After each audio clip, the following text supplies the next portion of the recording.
We are going to do a radio show today, even if all of the elements of the world are working against us. Hello, how are you? Drive time, Friday afternoon. What time is it? It is 2:20. We are very late. We apologize. Live radio and broadcast remote, sometimes technical difficulties get in the way.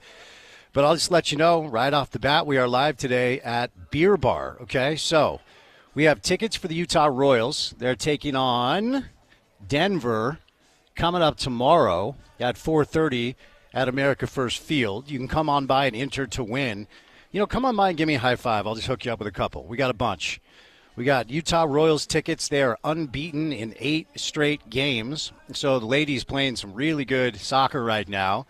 So come on by Beer Bar. We will hook you up with some Royals tickets and would love to meet you and say hello. Of course, Beer Bar centrally located. The construction on 2nd is a lot better now than it was once upon a time. So come on by and say what's up. We're going to be here until 6 o'clock tonight. World Cup fever starts at Beer Bar, the ultimate soccer watch party experience with massive big screen TVs, wall-to-wall match coverage, and the best soccer atmosphere in town. Incredible food specials. I just saw their stacked garlic burger. Looks awesome. Gourmet brats, crispy fries, salads, ice-cold beer. Choose from over 100 beers with 30 on tap. Every match, every moment, every goal. Catch all the action leading up to the World Cup surrounded by fellow soccer fans here at Beer Bar. Plus, we're giving away free tickets for you and all of your friends to tomorrow's Royals match at America First Field. Great food, giant screens, soccer energy. Free Royals tickets. Come on by. Get to Beer Bar and get in the game. Beer Bar, located in the heart of downtown Salt Lake City, Utah. My name is Spence Checketts. I host this radio show. Porter Larson producing today. And we have got a lot to do on the program. Of course, NBA playoff fever continues to roll along. We'll talk about the Western Conference Finals tonight between Oklahoma City and San Antonio. The New York Knicks did not have much of an issue last night with the Cleveland Cavaliers as they go up 2-0 in that series. RSL with one more match prior to the 2-month World Cup break where we will say goodbye to MLS soccer for the World Cup. Matt Stafford got himself a nice little deal today to come back to play quarterback for the Los Angeles Rams. So a lot to do on the program. Steve Sarkisian taking some shots at the Big 12, the former BYU quarterback and head coach of Texas. And he's not wrong. We're going to talk about it on the show today. Steve Sarkisian in no way, shape, or form was incorrect with his assertion. If you look at the schedule for Texas Tech, doesn't matter if it's Brendan Sorsby or Brendan Frazier. Little acting reference off the bat today, playing quarterback. They shouldn't have much of an issue with that schedule. So we'll get into some of those storylines on the program today. Howard Beck, NBA Daily Assist style. He'll be our first guest today. Talk some Jazz draft, talk some Jazz offseason, talk some NBA playoff basketball with Howard on the program. The triumphant return of my dad, my father, Dave Checketts, who's one of my favorite people to interview, has been throughout the course of my radio career. You know, it's funny. So many people ask me questions about him, and it's fun for me to bring him on the show because then I just get to ask him the questions that you want to know. We'll talk some NBA playoffs. The last time the New York Knicks had a 2-0 lead in the Eastern Conference Finals was 1994 when my old man was running the Garden. So we'll talk some fun memories on the show today. And we'll get his take on a guy he knows really well, Danny Ainge, and, of course, Austin, his son, running the Utah Jazz in the upcoming NBA draft. Maybe we'll do a little RSL soccer. Just have some fun on a Friday with my pop live here at Beer Bar. I will safely say I never thought I'd be able to say I'm going to interview my dad at Beer Bar, but that's the deal today. Also, the triumphant return of Neil Smith. Speaking of 1994, that was the year the New York Rangers won the Stanley Cup trophy, and Neil was the general manager. Paul Pugmire will stop by. I will commiserate about my miserable round of golf in the Mid-Am qualifier last week in St. George, and we'll talk a little PGA Tour and some local golf with Paul. And then we'll go from there on a Friday afternoon. Happy Friday to you. Congratulations. You made it. It is weekend time. We appreciate you making us a part of your day today and every day. So good to have you along for the ride. Howard Beck, Dave Checketts, Neil Smith, Paul Pugmire, me, Spence Checketts, all of you, the great listeners. And I cannot see him, nor have I seen him today, but I would imagine the producer of this program has been a little stressed out for the past 20 minutes trying to get us on air. Is that fair to say, Porter Larson? How are you? It's live radio. Nothing we haven't been through before, but we're up and running, up and ready. I'm more upset that I'm not there at Beer Bar so I can get one of those garlic burgers. It looks really good, and I've got. It looks like we've got some chicken bites going as well. So it's lively down here. Come on by, get your weekend started out right now. Just tell your boss, hey, I'm listening to Spence. He just gave me permission to start my weekend now, so I am headed to Beer Bar, and we're going to get our weekend started the right way, right downtown Salt Lake City. It's one of my favorite places. My man Rich is here. Last time we were here, Ty Burrell spent a good 30, 45 minutes with us, and obviously Nick Raimondo among the ownership group. These are good people, and it is your home for the World Cup and, quite frankly, any big event, whether it's college football, NBA, MLS, NFL, World Cup, soccer, obviously. This is the best sports bar in Salt Lake. That's my unbiased opinion. Howard Beck will be our first guest, but before Howard stops by, courtesy of our friends at IFA Country Stores, it's time now for your opening tip. I want to let you know that IFA has a team of pro turf and landscape consultants to help provide products and services to local baseball and soccer fields and high schools around the state. Plus, IFA works with golf courses, parks, and other city properties throughout Utah. It's the same knowledge and care that they share with you about your yard, only at IFA.coop or at one of the many Utah stores today. All right, NBA playoff fever. And as I continue to talk about the NBA, we always try to do this through the prism of our local team, the Utah Jazz, and just hoping that next year we can see some meaningful spring basketball. Meaningful basketball, as Steph Curry likes to say. That's kind of the way he rolls. And meaningful basketball in the landscape and the ecosystem of NBA is essentially playoffs, period. I know they tried to make the play-in kind of a thing. Some people like it. Actually did lead to some pretty decent basketball this year. But last night, Madison Square Garden, Donovan Mitchell, Cleveland Cavaliers. Let me just say this. Donovan's hurt. Pretty clear to me that Donovan's not healthy. He struggled throughout the course of the night to move very well. He still had 26 points. He had 4 boards, but he could not move defensively. And New York capitalized on that. He had 5 fouls. A lot of them were kind of lazy reach-in fouls because he just couldn't move laterally. James Harden continues to show us a masterclass in just a refusal to try on defense. It's a lot of Olay stuff, and the Knicks were able to take advantage of that. Really good shooting for the Knicks last night. They shot 52% from the floor. 36% from three isn't great, but they had an 18-0 run in the third quarter, and of those 18 points, Jalen Brunson either scored or assisted on 15 of them. But last night will be remembered by Knicks fans as the Josh Hart game, as Kenny Atkinson and the Cleveland Cavaliers schematically have elected to let Josh Hart shoot. And you'd rather have Josh Hart shoot than OG Anunoby, Karl Anthony Towns, Mikal Bridges, or Jalen Brunson. But Josh Hart took their defensive schematic approach personally and knocked down 5 threes. He had 26 points. He also had 7 assists, 4 rebounds. 26 points is a career playoff high for Josh Hart. All 5 Knicks starters were in double figures. And after that 18-0 run in the third quarter, that game was over. And the New York Knicks take a 2-0 lead over the Cleveland Cavaliers. And tonight we have the Western Conference Finals will resume, a massive Game 3. This one is in San Antonio. Both Dylan Harper and De'Aaron Fox are questionable for the game tonight. And obviously, if they cannot go, San Antonio will rely on Stephon Castle as their primary ball handler. And Stephon Castle has 20 turnovers through the first 2 games of the year. All right, we'll catch a quick break. NBA Daily Assist style, Howard Beck from The Ringer. Then it's Dave Checketts, Neil Smith, Paul Pugmire. Busy Friday show, and we are on air. That's all that matters right here on ESPN 700.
Okay, we're live today at Beer Bar, right in the heart of downtown Salt Lake City, Utah.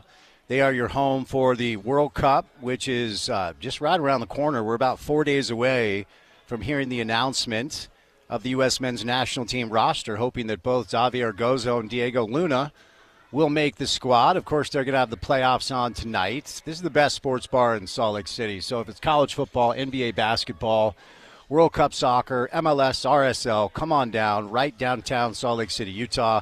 They got a special on their stacked garlic burgers right now. Some crispy fries, gourmet brats, salads, and ice-cold beer right in the heart of downtown Salt Lake City, Utah. Batting leadoff today on the program, NBA Daily Assist style. Our guy Howard back on a Friday. Howard, happy Friday, man. How are you? Good, Spence. You're making me hungry with that rundown, man. Like I'm gonna hop on a plane. I know you're not, how shall I say, the biggest Salt Lake City guy, but if we can ever get you out here, garlic burger, ice-cold beer on me. How about that? That sounds incredible. I would absolutely take you up on that. Yeah, this place rules. So what's it like in New York? The last time the Knicks had a 2-0 conference finals lead was 1994 when a young 16-year-old punk Spence Checketts was running around Madison Square Garden. So what's it like in the city right now? Yeah, you were here running around the Garden, and I was, I think, still in Davis, California, delightfully oblivious to all this. I'll tell you. So I was at the first two games of the Garden. When I left last night, Spence, and I stayed for some of the post game. I didn't stay through all of it because I wasn't writing last night. So I left while there was still some merriment, let's call it, going on in the streets. I have never seen so many NYPD officers in Midtown. Blocks upon blocks. At some point, I got to a corner near like 34th and 7th where it was kind of a please disperse. It's time to go now.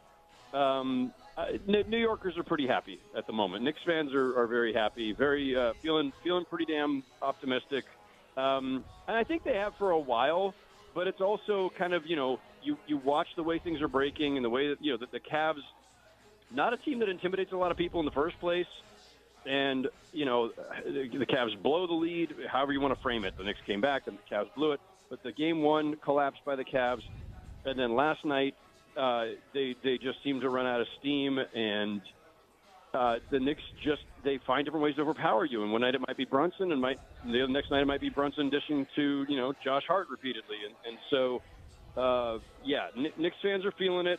And I think that the feeling here is well, they're not daunted by Wembanyama or Shea or anything. And besides, those two teams may be beating each other up for a while. And if this breaks right for the Knicks, it could be a sweep in the East and a 7-game series in the West, and that would certainly favor New York. So I think Donovan's hurt, Howard. I know there was some conversation leading up to the game, and look, he still was able to go for 26, but they already have one member of their backcourt who is, how shall I say, an inefficient defensive player. I cannot believe watching James Harden just simply play Ole defense. But Donovan can't move laterally, and ultimately he had 5 fouls, and the majority of his fouls, they were just lazy reaches because he can't move. Tell me what it looked like to you up close as far as how healthy Donovan Mitchell is right now. Well, not exactly up close. You had a better vantage point than I do because the TV is a much better view than where we sit. So fair enough. The Cavs are not disclosing anything along those lines. Like I think I heard, and again, I was there, so I didn't watch the broadcast, but I think Kenny Atkinson told Lisa Salters at halftime, "Yeah, Donovan's moving a little funny, but he'll be fine," kind of thing. But at least acknowledge that was something. But they're not disclosing any particular injury. And Donovan has kind of, I think, dismissed that discussion, and he did play whatever it was, 30-something minutes last night, and he is, still been able to score. I think you might have nailed it, though, that there's, the north-south is fine, but maybe the left, west, east-west lateral movement is not as good. I suspect this is going to be one of those series where, it's, after the whole thing is over, then they'll tell us, oh yeah, Donovan had whatever the whole time.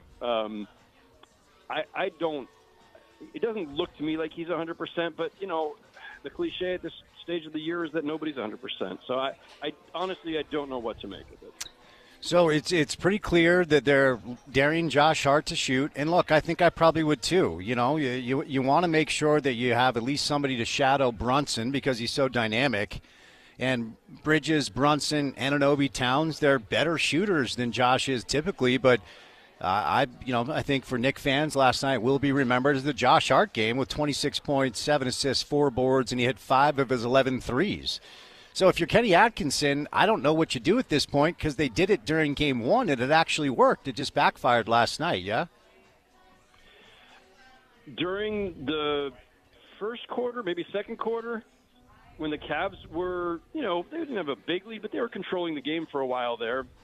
And I think taking advantage of Hart being out there, a friend of mine who's a diehard Knicks fan was texting me about, they got to get Josh Hart out of there, whatever. And my text back was basically like, you guys do this, Knicks fans do this all the time to Josh Hart. You're always, ready to bury the guy, and then he has one of those games. And it's usually not 26 points, right, and 5 threes. It's usually more like a couple of timely threes, but also 3 steals, 12 rebounds, 8 assists, multiple hustle plays, right? His value always shows up in other ways. It's not usually as a marksman, but that's where it was last night. And, the Cavs don't have a lot of other ways to play this because you said it. Mikal Bridges and OG Anunoby are very accomplished three-point shooters. Jalen Brunson, obviously an incredible shooter. Karl Anthony Towns, one of the best shooting 7-footers of all time. Just ask him. So I don't know what else you do. You're not just playing everybody straight up. You don't have a lot of options in terms of trying to keep somebody in front of Brunson, and even if you do, they'll play pick and roll and try to screen that guy out. So if you want to put whatever, Strus, Keon Ellis, Dean Wade on Brunson, they'll find actions to get him off. So you gotta find other ways. I think the Cavs talked about process after the game last night, that the process was good, and I think at both ends that's probably true. They had a bunch of open threes for guys like Strus and Wade and Merrill that just didn't go down, and maybe those go down at home, and they were good shots, so you can't fault that. And those guys don't usually shoot that poorly.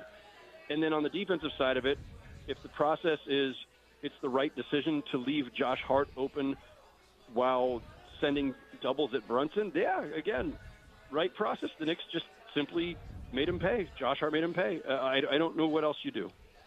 I think an easy narrative is probably, did you let game 1 beat you twice? And I wasn't going to turn the television off, but no part of me thought New York was coming back after going down 22 in the fourth. I mean, I think the stat I saw, teams that are down 22 in the playoffs are 1-594. And, it just I didn't think it was going to be possible. Donovan, after the game, he said, look, it's just 1. We could have lost by 40, and we were in the game. Is there anything to the carryover effect, or is that just a lazy media narrative? I didn't think there'd be a carryover effect because this is a veteran team that has seen absolutely everything, right? Granted, 22-point blowing a 22-point lead in the fourth quarter is not something that happens all the time, but I just mean the emotional rhythms of a season and of a postseason and of a series. There's nothing that James Harden or Donovan Mitchell haven't already seen. And Max Strus is a veteran, and Jared Allen's been around, and Evan Mobley's young, but he's I didn't think there'd be a hangover, and there wasn't. I mean, look, they played really well in the first half. So I don't think Game 2 had anything to do with Game 1 at all, other than, we better send more help to defend Brunson because he burned us in Game 1, and that backfired. But I didn't see any sort of hangover or it wasn't a fatigue thing. I do think just the general fact that they've been playing every other day for 3 weeks or whatever because they went 7 games in the prior series, I think it's fair to think that may have an effect. But no one's going to care. Yeah, excuse me. No one's going to care. And ultimately, I don't know, I heard Legler talk about this on the broadcast. The whole rest first rest thing, just give me rest at all. And maybe that's just me as a person. I don't really want to do anything in life anymore. But if I'm an athlete, give me some time off. And the Knicks had, 9 days between the end of the series and Game 1? I think there's probably something to that. I think there probably is, especially because, as we've noted, everybody's banged up this time of year. And so if you can get a week off and heal up a little bit, of course that's going to make a difference, especially when you're a veteran team, especially when you're a team that's been in multiple playoffs over, year after year. And to whatever extent the Cavs are beat up or just tired, that's going to work against them. And, Kenny Atkinson last night said something to the effect of, like, he acknowledged or at least used the fatigue word once, but then said, but we're going home and that'll help. And I think there's something to that too, just the psychological aspect of it. Like, no, it doesn't magically heal you, but it's just more comfortable being at home in the first place. And, as we all know, role players tend to shoot better at home, all that stuff. So, maybe like, and that's the other thing too. They went straight from a Game 7 in Detroit to New York. So they also haven't been home in like a week. And like, these are people at the end of the day, right? Like, just like anybody else, after you've been away too long, not in your own bed, everything else, like those things seep in one way or another. It's not just about the X's and O's. Yeah, and look, my listeners are very well aware of my disdain over the years of watching James Harden play basketball, while acknowledging that there was a 4 or 5 year period where offensively he was very, very effective and obviously a former MVP winner. But Howard, he doesn't even try anymore to fake it like he's giving you an honest attempt on defense. And obviously, there are stretches where New York is just going, okay, we're going to try to get the switch on Jalen, but if we can't, okay, Mikel, go ahead. Or OG or whoever Harden is guarding, they clearly are very intentional to make sure that player has the ball in his hands making a play. If you're Kenny Atkinson, do you just live with it? I mean, it's almost as detrimental to playing Mitchell Robinson through the hack-a-Mitch or whatever you want to call it, because he just can't hit free throws. At some point, you got to sit him. I don't know what you do if you're Kenny Atkinson. What are your thoughts? I mean, is the suggestion that they should bench James Harden? I think I might. I'm not even kidding. That's where I'm at with it. I don't think you can. Yeah. He's too important as a ball handler and an orchestrator. He does open a lot of things up. He's not the James Harden of 10 years ago, but, he's still, in spurts, a pretty effective scorer and definitely a very effective playmaker. And it can't just be in Donovan's hands the whole time, especially if Donovan is banged up. But you don't want to have too much Dennis Schroeder out there. There aren't that many other directions you can go. And there are other ways to make up for the defensive liability. You just have to have really sharp rotations and guys, backing each other up and a scheme that can contain. And look, I will say, it was a fair point.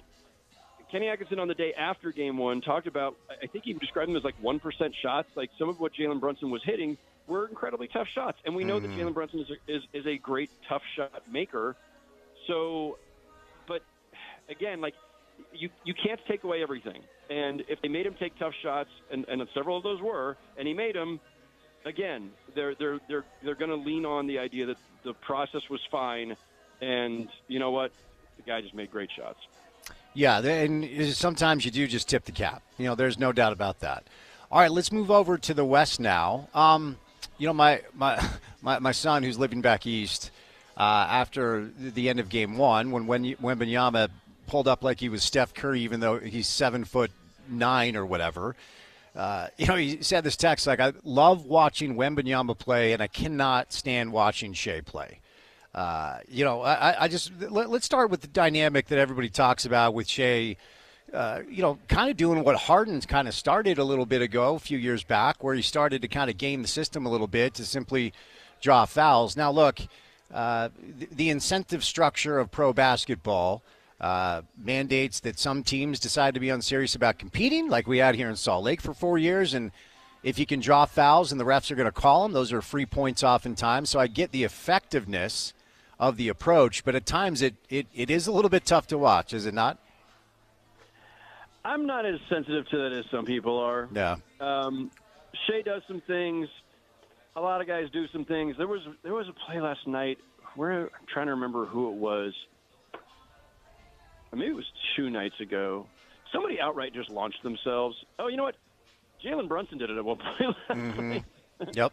There was a little bit of contact, and then he went flying so far that it was just on a replay. You're like, I'm sorry, that's not that the force applied and the actual impact do not match up here. It's part of today's game. But look, I was covering the Lakers back when they were complaining about how Vlade Divac flopped all the time. Shaq certainly was not a big fan of that. There's always been some embellishment, and the league has done various things over the years to try to limit it. They did the flopping fines and warnings for a while, which we almost never hear about anymore. I don't think Shea is as big of a manipulator as some of his predecessors.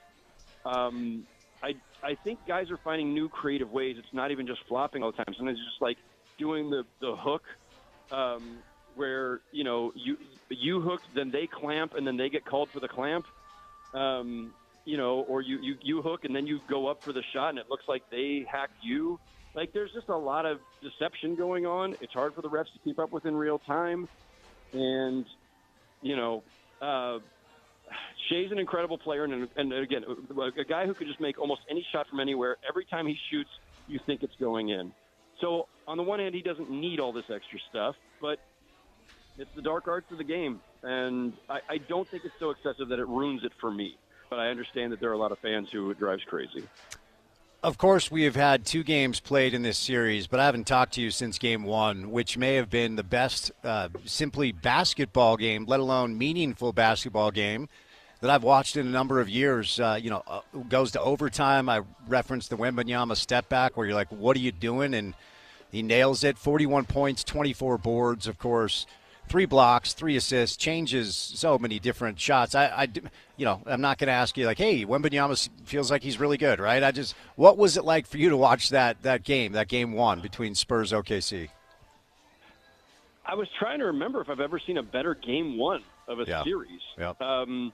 Somebody mentioned, it might have been my boss, Bill Simmons, might have mentioned, I think in his pod the other day, the Warriors-Cavs game 1, I think in 2018. It's the J.R. Smith botched the end of regulation one where LeBron had just this incredible game, and that one was really tight.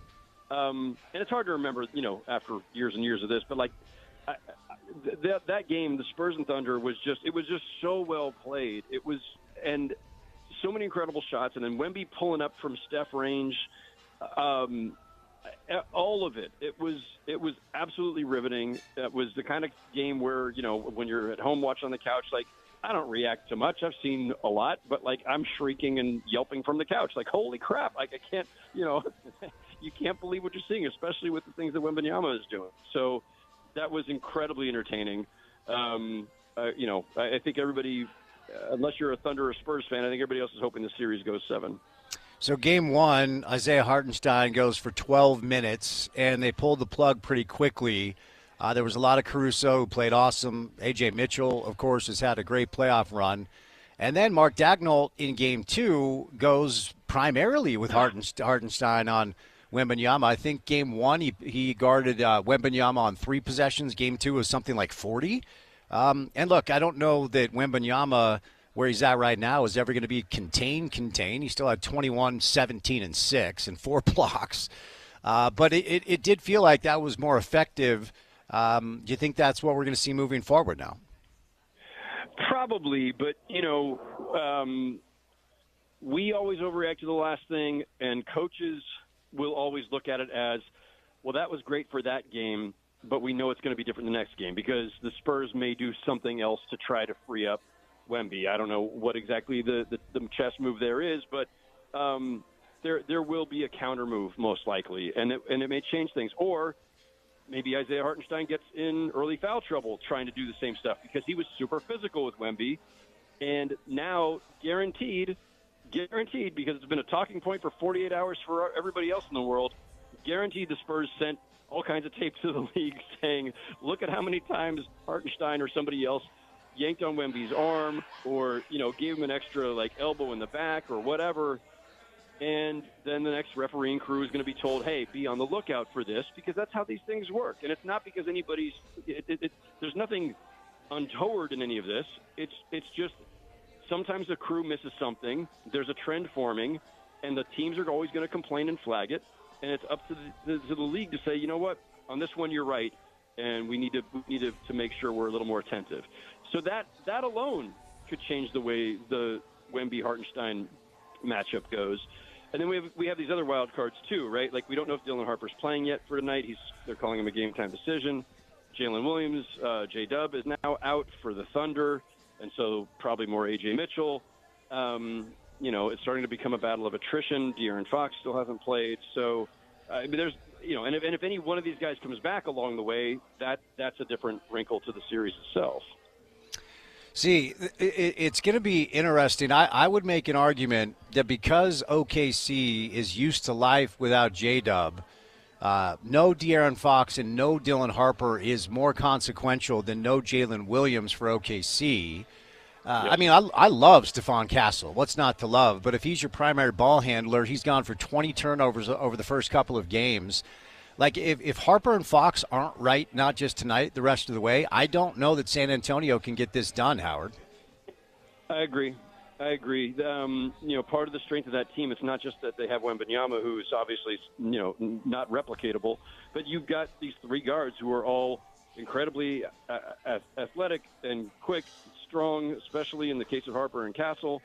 And De'Aaron Fox is the most sure-handed of them and the most established as a point guard.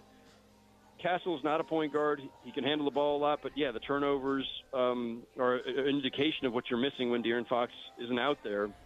And, there's that much more on his shoulders if he's the only one of those three guards. Vassell's a really good shooter and defender, but, like, you're not putting the ball in his hands. Like, there's, they started they had to play a ton of Jordan McLaughlin the other night. Like, I'd forgotten he was even on the Spurs until he popped into the game. Because they just needed somebody else who's, like, sure-handed with the ball. So I think it will certainly be an uphill battle if they can't get one of those guards back soon. Hey, before I set you loose, I do know one thing about rich people, and that is they don't like losing money, no matter how rich they are. But out this way, a little further, of course, northwest in the Pacific Northwest, Tom Dundon has taken over the Portland Trail Blazers. There's a rumor they want to talk to Van Gundy, Jeff, about making him their head coach. But they laid off a bunch of people. And, when you read about some of the stories, leaving some two-way guys home or, there's some serious cost-cutting measures going on here. And the Oregonian has done some good reporting here. I just wonder if you followed this story and what you make of what we're seeing so far. I think that Tom Dundon is probably having the worst, from a PR standpoint, introduction to the NBA that I can ever remember of any owner. New owners come in. We talk about new owner syndrome, which is usually you come in guns blazing, spending like crazy, right? We're going to go, Ishbia comes into the league and immediately trades for Kevin Durant. And, that's different. That's on players. But still, like, usually the kind of headlines and waves you're making if you're a new owner in this league and all of a sudden you're in the headlines a lot, it's usually because you're trying to make a splash. Or Mark Cuban back in the day, in the early 2000s, hiring like 12 assistant coaches back at a time when most teams only had 2. Now everybody's got 12 assistant coaches. Cuban upgrading the locker room and doing all these other things to make, his team first class. Dundon's coming in and doing nothing but slashing and burning bridges and alienating the locals. It's really bad. Like, they laid off some longtime beloved people a couple days ago, and it's a damn shame. I can't envision an owner on the time that I've covered the league who has done more to make himself look this bad, this quickly. And nobody that I know up there thinks they're going to get a Jeff Van Gundy because they think they're going to go cheap on the coach anyway. And, there's a theory that it's just going to end up going to Thiago Splitter, who should have gotten it all along anyway because he did a great job in Chauncey's place. But, not if they're going to cheap out on him either. So we'll see. The forcing people to check out of the hotel early so they don't have to pay the late checkout and all that stuff, it's just nonsense. Like, you spent – they didn't spend literally $4 billion, but the Trailblazers sold for like a $4.5 billion valuation. If you're going to spend billions of dollars and you're a billionaire and you can spend that kind of money, why are you making cost-cutting measures that are saving you like a couple $1,000 here and there? It boggles the mind. This is like billionaire thinking, and I don't understand it. Yep. I think I'd be an awesome billionaire, Howard. First of all, I'm cutting you off a piece. Okay, I'm cracking off my guys at the Ringer. I really would like the chance to show the world that I would be a very kind, empathetic billionaire. Can you help me make that happen? I will do everything I possibly can to help make that happen, Spence. I think you'd be fantastic. Okay, thank you, sir. Have a wonderful weekend. Great time of year. Be good. We'll chat soon. All right, take care. Great Howard Beck from The Ringer.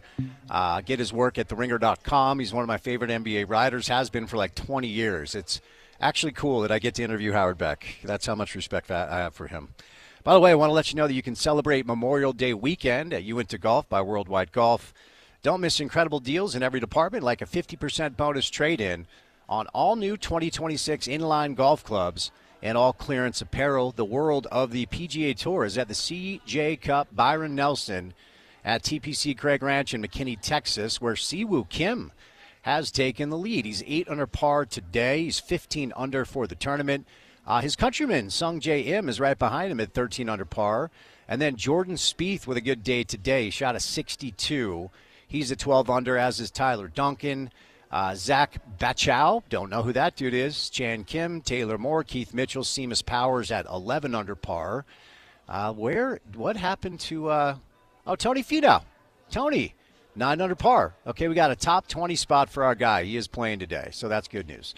All right, we'll catch a break. Want to let you know that we're live today at Beer Bar. Okay, so it's the best sports bar in Salt Lake City. It is your home for basically any big sporting event, but World Cup fever is here. We have tickets to the Royals game. Okay, so if you want to go see the Utah Royals, and the ladies are all right, man. They're undefeated in 8 matches. Come on by, give me a high five. I'll hook you up with 4, because that's what type of mood I'm in today, to see the Royals play tomorrow against Denver out in Sandy. So come on by Beer Bar right downtown Salt Lake City, Utah. It's the ultimate soccer watch party experience with massive big screen TVs, wall-to-wall match coverage, and the best soccer atmosphere in town. Incredible food specials, the stacked garlic burger, gourmet brats, crispy fries, salads, ice-cold beer. Choose from over 100 beers with 30 on tap. Every match, every moment, every goal, catch all the action. Leading up to World Cup, surrounded by fellow soccer fans at Beer Bar. Plus, we're giving away free tickets to you and all of your friends for tomorrow's Royals match at America First Field. Great food, great screens, soccer energy, free Royals tickets. Get to Beer Bar and get in the game. Beer Bar, located in the heart of downtown Salt Lake City, Utah. All right, I never thought I was going to have this opportunity, but I believe I will be interviewing my father live at Beer Bar. If you've ever wanted to meet my dad, he's a great guy. He will say hello. He will not have a beer with you, but he'll give you a high five. So that's your 3 o'clock hour. Neil Smith for a little hockey as the battle for Lord Stanley's Cup continues to rage on. And then we'll do some golf with our guy Paul Pugmire later on. Busy edition, Friday edition of The Drive. Happy Friday. Happy weekend to you. Lovely day outside, and it's good to have you along for the ride right here on ESPN 700.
Steven Stills.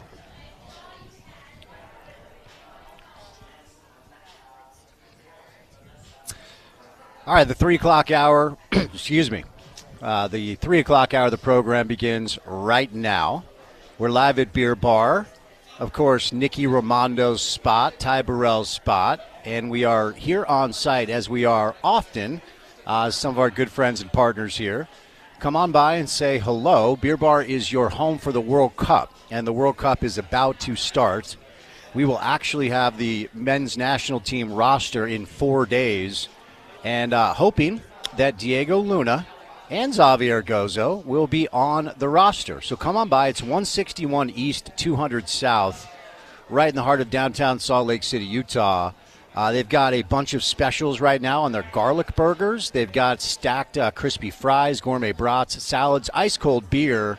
And if you don't drink, they've got soda, they've got water.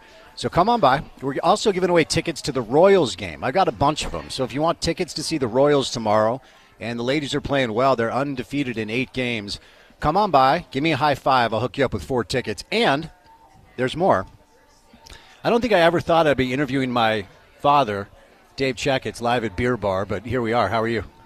I really feel quite privileged that you asked me to come to a place that I would never come if it weren't for this interview. Well, it's a lovely spot. And yeah. Obviously, Nick Raimondo is your guy. He is my guy. If Nick Raimondo invited me to come, yes, of course I would come. But I just am not a big restaurant for sports TV guy unless I'm out of town and really want to watch a game, and then it's fun with friends. You got the breakfast sandwich, which is a good call. You're going to enjoy it. Their food is awesome, and this to me is the best sports bar in Salt Lake City, and obviously the home of all the RSL watch parties.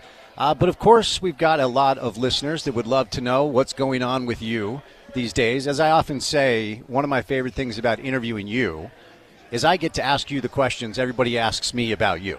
And the number one thing is, what is he doing these days? And I always say, well, he's not wired to retire. I don't know that will ever happen. So I will let you answer the question. Dave Checketts, what are you up to these days?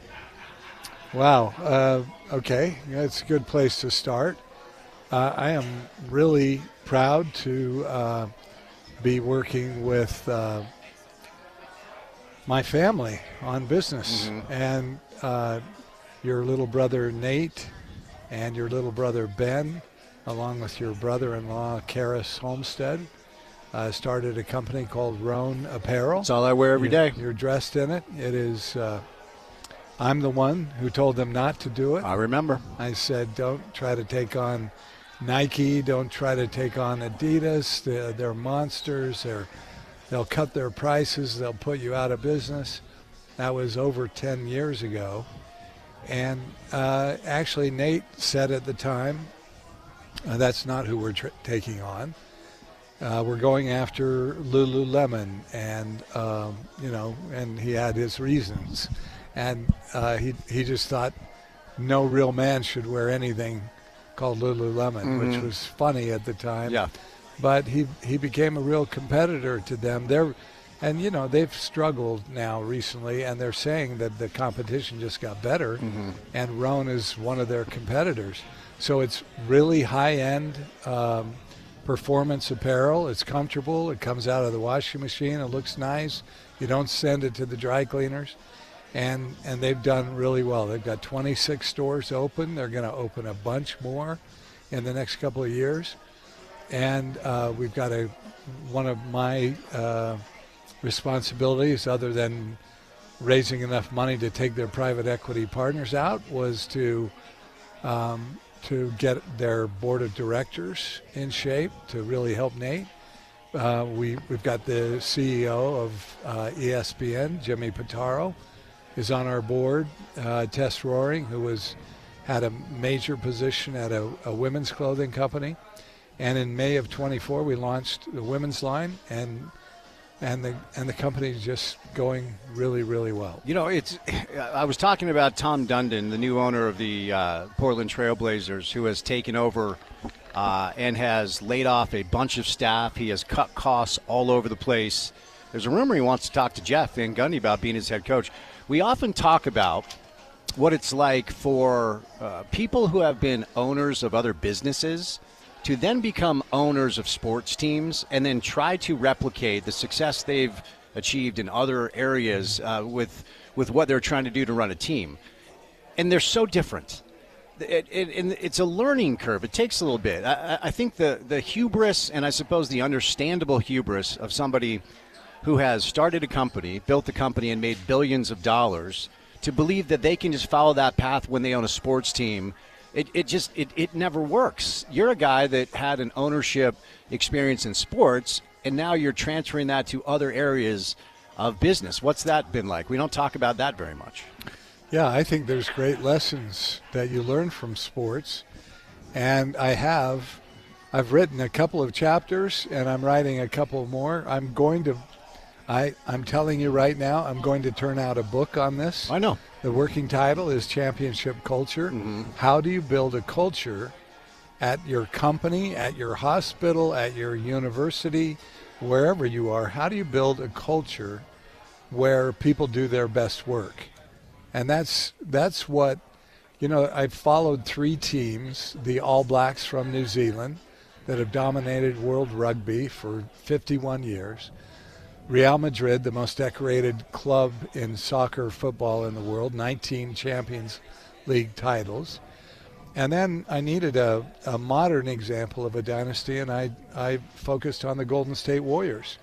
6 times in the NBA Finals, 4 championships in 1 decade, and they did it with 3 guys that were there when Joe Lacob took over. So, look, there are lessons.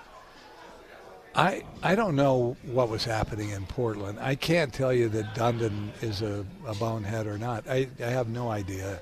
But they hadn't won in a long time, and so it may be that he just thought he needed his own people, a new culture, get started in a new direction, and he may be right. I don't know. So what I would say is that I've learned lessons in running teams that I think apply really well in business, and that's the leadership book I'm going to write. Yeah, it's interesting to consider. The analogy I like is when a new ownership group comes in and buys the team that you love. You have to understand that they have just bought your home, and they're going to walk in, and the PR director that's been there for 40 years is the couch, and the VP of pro personnel is the kitchen table, okay? And they're going to walk in and say, "I need a new couch, I need a new kitchen table." They're going to buy the home, but they want their own furniture inside of the home. Most owners are going to just revamp the house like anybody who buys a new home will do. That's just kind of how it goes. Well, that's true, but it also is. Very often, if a team has been owned by a really good owner and everybody's like saying, "Oh gosh, those were such good days. I wish we had Mr. X or Mrs. X still here," you don't want that either, So sometimes people just need to go, and change is a good thing. When I came to the Jazz in 1983, I let 17 people go over the first few weeks, and it was because they had become accustomed to losing, and it was okay with them. And so there was a lack of pride in the organization, and there was a lot of the people I kept. The best thing I had kept was Frank Layden, of course, who was in place, but had not been treated very well, in my view, and had not been valued for how smart he was about basketball. And I just, as you know, he became one of my best friends, and we had a lot of success together because we worked really well together. So, but a lot of people did have to go, and he knew it. Frank knew it. It's interesting you bring Frank up because as part of the research you've done for your book, you sat down with Steve Kerr. And did you have a chance to read Wright Thompson's piece on Steve this week? No. I'm going to send this to you. Yeah, please. I mean, Wright Thompson, when he decides he's going to go in on something, he might be the best there is when it comes to sports writing. It's like reading a book. It'll take you some time. But essentially, the origin story of this project was Wright was going to get unfettered access to Steve all year in anticipation of announcing his retirement at the end of the season. Okay, so the story starts at the beginning of last year, and Wright is following Steve around and the Warriors around, and after a loss, Steve would call Wright and say, I'm definitely over it. I can't do this anymore. This is too hard. Interviewed his wife. The bottom line is Steve didn't walk away. Signed a 2-year contract extension. They talk about Greg Popovich, and Pop always used to say, when he's done, I'm done. And he would point to Duncan. Right. And then Timmy retires and Pop signs a 5-year extension. So it really is a case study in how hard it is for coaches to walk away. Reminded me a little bit of Witt, what we dealt with here at the University of Utah. Of course, he lives in Ann Arbor now. And then we were talking about this with Frank this week, how Frank did what nobody does, and that is leave a really good basketball team that was just about to take off to a different coach.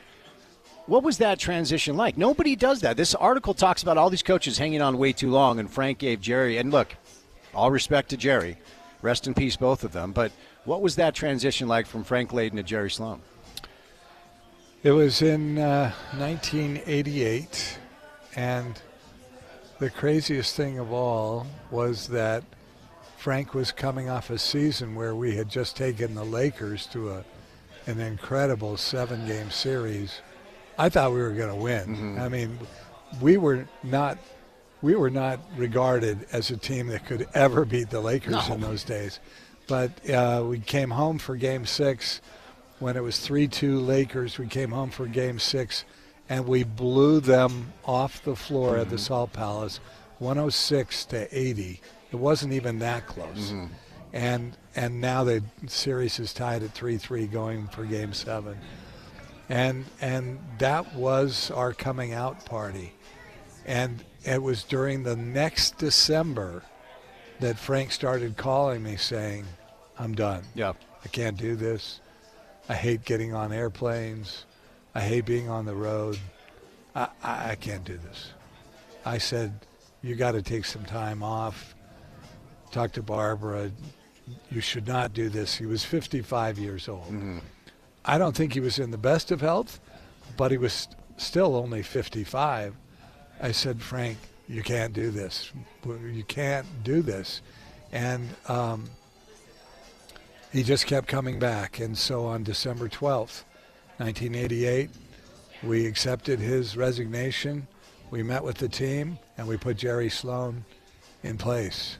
And Jerry coached him for the next 23 years with lots of help from Frank. And it was a no-brainer that it was Jerry, right? There was no conversation. Actually, there was a conversation because Larry Miller wasn't all the way sold on Jerry. He said, should we interview people?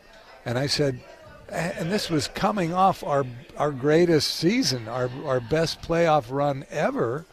And I said, if we want to take advantage of what we have, I think Jerry's the right guy. And then Jerry got completely outcoached in the first round of that year, 1989. The Warriors. State, yeah. We finished. I think we were the first seed in the Western Conference, and we got swept by the 8th place team. I remember that. Yeah. Or was it 2-7? It might have been 2-7. I'm not sure if it was 1-8, or 2-7. Because if it was 1-8, that would be really unusual. Maybe it was 2-7. I think it was 2-7. Yeah. But the point is, we weren't even close. We weren't in any game, and that's when I said, "Oh man, I'm not sure we've made the right decision here." Oh, interesting, huh? But instead of firing Jerry Sloan, that's when Larry said, "You got to go." Yeah. He thought it was my fault. Yeah. Or it was just a very convenient time to dismiss me because we lost in the first round. Yeah. I just looked this up because for some reason, I didn't realize Frank was only 55 when he stepped down. Yes. And he regretted that. Yeah. Nick Nurse is 55 years old. Yeah. And I think of Nick Nurse as a relatively young-ish NBA coach. Eric Spoelstra around the same age. I mean, nobody does that. Nobody Again, this article just paints it. So, do you think Frank just wasn't defining himself as a coach? Because all these guys, like Kyle Whittingham he's a football coach. So Frank didn't really define himself simply as a coach. I'm going to tell you about two coaches that you know who both did the same thing. Okay. Frank Layden is one, and Jeff Van Gundy is the other. Okay? And they both resigned for the same reason. Who did wait? Jeff? After I left the Knicks, you know that Jeff coached into the year and resigned in October, November. He walked away from the Knicks. But you think that was because – I thought it was because he didn't want to work for the owner. He just was tired of the grind? I told you they both resigned for the same reason. And the reason is? They thought they were going to get fired, and they didn't want that to ever be on their resume. Jeff thought for sure Jimmy would fire him, and he wasn't going to let Jimmy get the edge on him. Yeah. So he resigned. Okay. Frank Layden really thought Larry was going to fire him. Oh, okay. Interesting. After that long and hard career, especially with selling the Jazz to this community and not only going out all the time for appearances and talking to people and telling the Jazz story. And nobody worked harder than he did. Yeah. The first years that the Jazz were here. But in the year before, the year that we played the Lakers the way that we did, there was a moment in time where Larry was going to fire Frank. And Frank knew that, and Frank wasn't going to let that happen. He was not going to let his family get embarrassed. He didn't want to be humiliated, and he walked away. Interesting. And years later, many years later, he said, that was the biggest mistake I made. Yeah. I was too young to. Especially with all the money. I think Frank used to say, I didn't know the coaches were going to start getting paid the way they were paid. For sure. All right, we're going to catch a break because you've got a sandwich to go eat. It's okay. No, go eat that. Okay. So my dad, Dave Checketts, is here live on site. We're live at Beer Bar. If you've ever wanted to meet my dad before, he would love to shake your hand and say hello. We're also giving away Utah Royals tickets. So come on by and say hello. Right downtown Salt Lake City, Utah at Beer Bar. The parking situation is better than it used to be. The construction is now done. The address is 161 East, 200 South. Of course, the World Cup is right around the corner, and Beer Bar is your home for the World Cup. It's your home for pretty much any big sporting event here in Utah. I think it's the best sports bar we have in the entire state. So come on by. World Cup fever starts here. They've got great food specials, stacked garlic burgers, gourmet brats, crispy fries, salads, ice-cold beer to choose from, 100 beers with 30 on tap.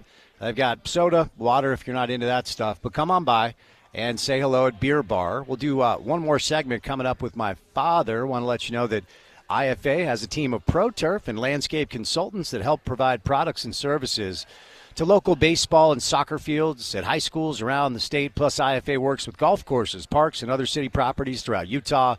It's the same knowledge and care they can share with you about your yard, only at IFA.coop or one of many Utah stores today. We'll catch a break. More with Dave Checketts coming up next on ESPN 700.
Dad, I do have to say that you did raise me with a good appreciation of good, solid music.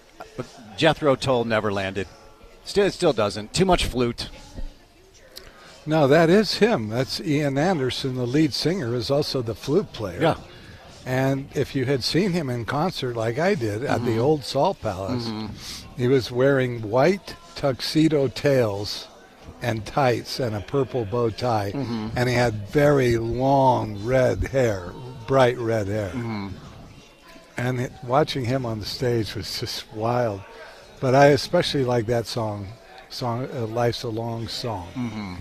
And it's, there were some other songs that I didn't like as well, but I did like him. Jethro Tull, I don't dislike the Eagles. I just could never get it, because they might be your favorite. Is that fair? Like, the Eagles might be your favorite band. It's either them or Crosby, Stills, and Nash. Crosby, Stills, and Nash I'm on board with for sure. But Moody Blues you like. Moody Blues I like. Between your classic rock and Mom's Motown, I appreciated being raised by two people that liked good music. I'm so glad to hear that. All right, live at Beer Bar.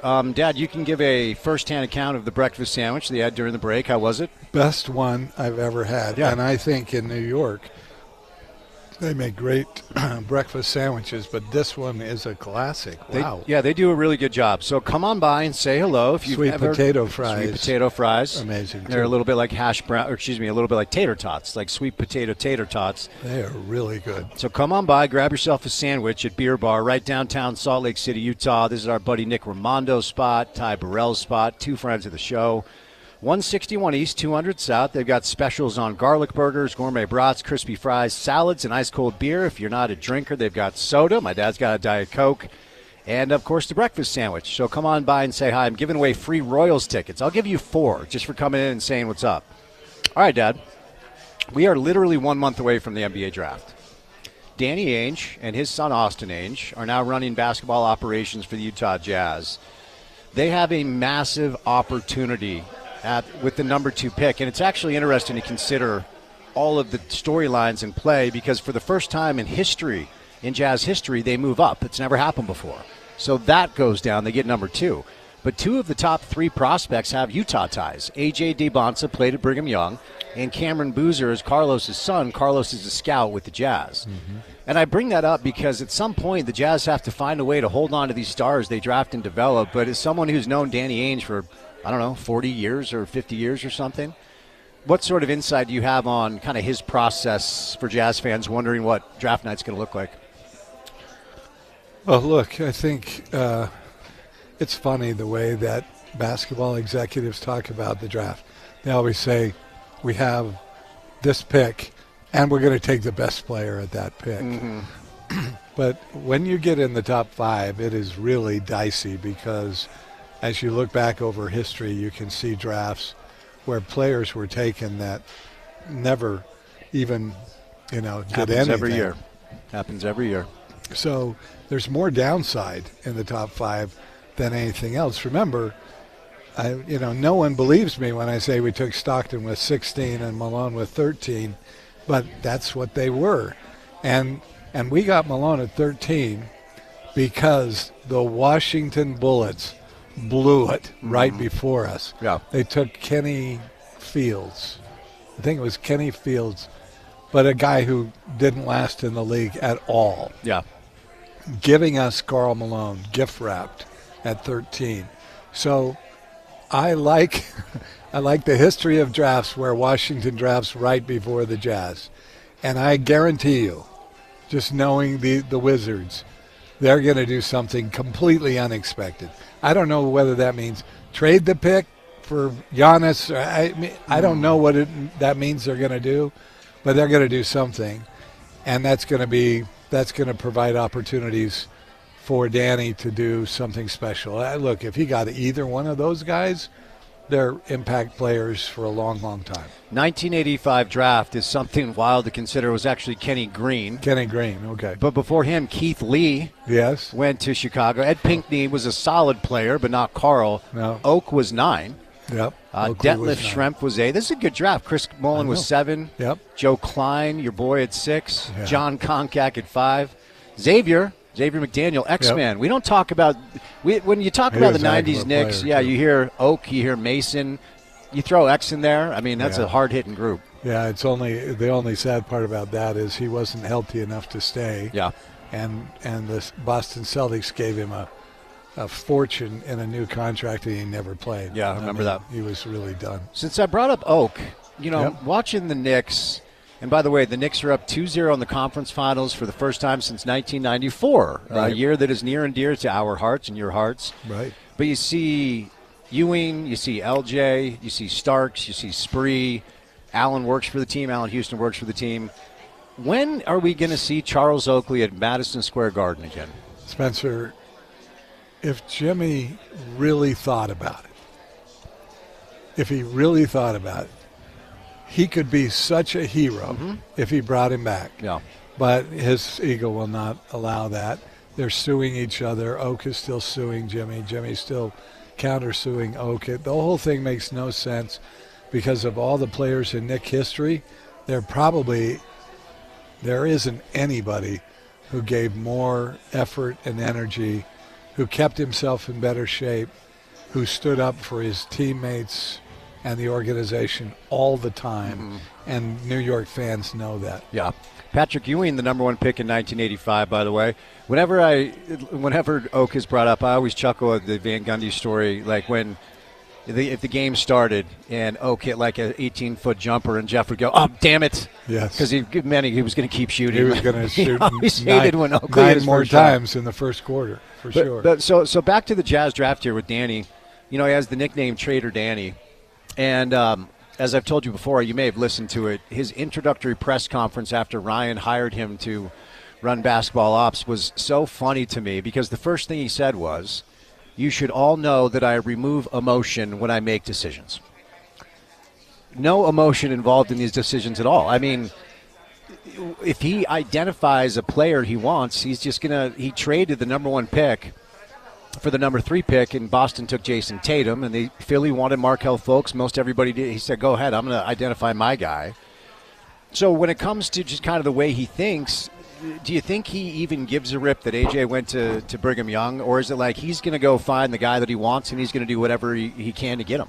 Look, he's been at most of the games at BYU. I think he's been all of them. Because every time I watch him on television, he's there, and I've been there live with you a couple of times, and Danny's there. So I think he wanted to watch AJ, and I think if AJ is there, I think it'd be crazy not to take him. He's really a great, great talent. The one thing about AJ, I met his father, and I also talked to a guy who's really done a lot of work helping them, who used to represent Shaq, and he was an agent in the NBA.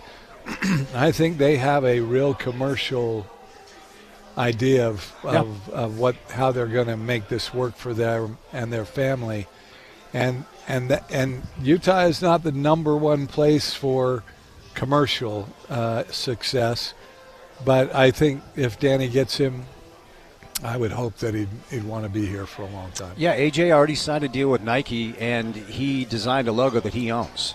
I mean, they're approaching this. They like have Jordan-esque, correct, right? Correct. And he had a Red Bull deal before he even signed with BYU. AJ and his father, I believe it's Ace. They know what they want. Yes. Their approach is very calculated, and you don't blame them. I mean, they want to capitalize on this earning opportunity for a family. I believe that mom and dad, they were immigrants. Yeah. They came over to our country. Yeah, and guess what? They'll have the opportunity to do that. I don't know whether his Nike deal would have been more if he was in New York or L.A. Yeah. I don't really know. Yeah. And they're probably wise to get it done now in case he does end up here. But smaller markets typically don't generate that same kind of interest, but he's a generational talent. Have you ever seen anything like Victor Wembanyama? When I was watching the other night and he pulled up with that 28-foot three-pointer and nailed it, that was in Game 1. Game 1, yeah. I just said there's never been anyone like him. Yeah. See, I always, when it comes to, like, we always have the conversation, like, who's the next Jordan, who's the next LeBron.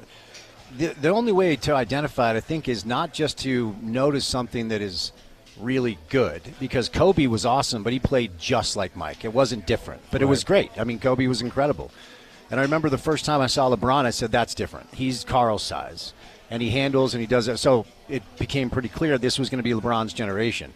Wembanyama is the first player that's come along since LeBron that I feel is different than anything we've ever seen before. I definitely think that's true. I hope he can hold up. Yeah, that's the thing. Because people are trying to knock him around good. Yeah. And he looks so slight to me, but he's a basketball player who's 7'4". Right. Yeah. It's not Mark Eaton, who was also 7'4". May Big Mark rest in peace. Yeah. Hey, I wonder what it's like for you to come back here. We always have this conversation about how this place has grown. And, of course, the population has exploded. I am a little bit soft now. The other day I had a remote, and it took me 30 minutes to get home from work, and I was very upset because you commuted into the city every day for 40 years, and that's an hour, if not more. But from a growth standpoint, as somebody who grew up here, and then your years with the Jazz, then bringing Real Salt Lake here, tell me what you've noticed most. We've got hockey now. The Delta Center looks much different. We're hoping to get baseball with the Millers. How have you seen our state and community grow, both just as a community and then also as a sporting spot? I think the growth in Utah has been extraordinary. I especially think it has happened in the mountains, Park City area, and what's happening up there, and the number of homes and luxury homes that they're building, second homes for people. It's a really special place. And our airport here, I say ours because I am from Utah. Yes, you are. I'm a Utahn. But our airport here is the best in the country. It's managed well. And it's, the food services, everything works there. Yeah. Nothing works at JFK, which is just they're trying to fix it now. But all these years in New York, everything is so taxed here.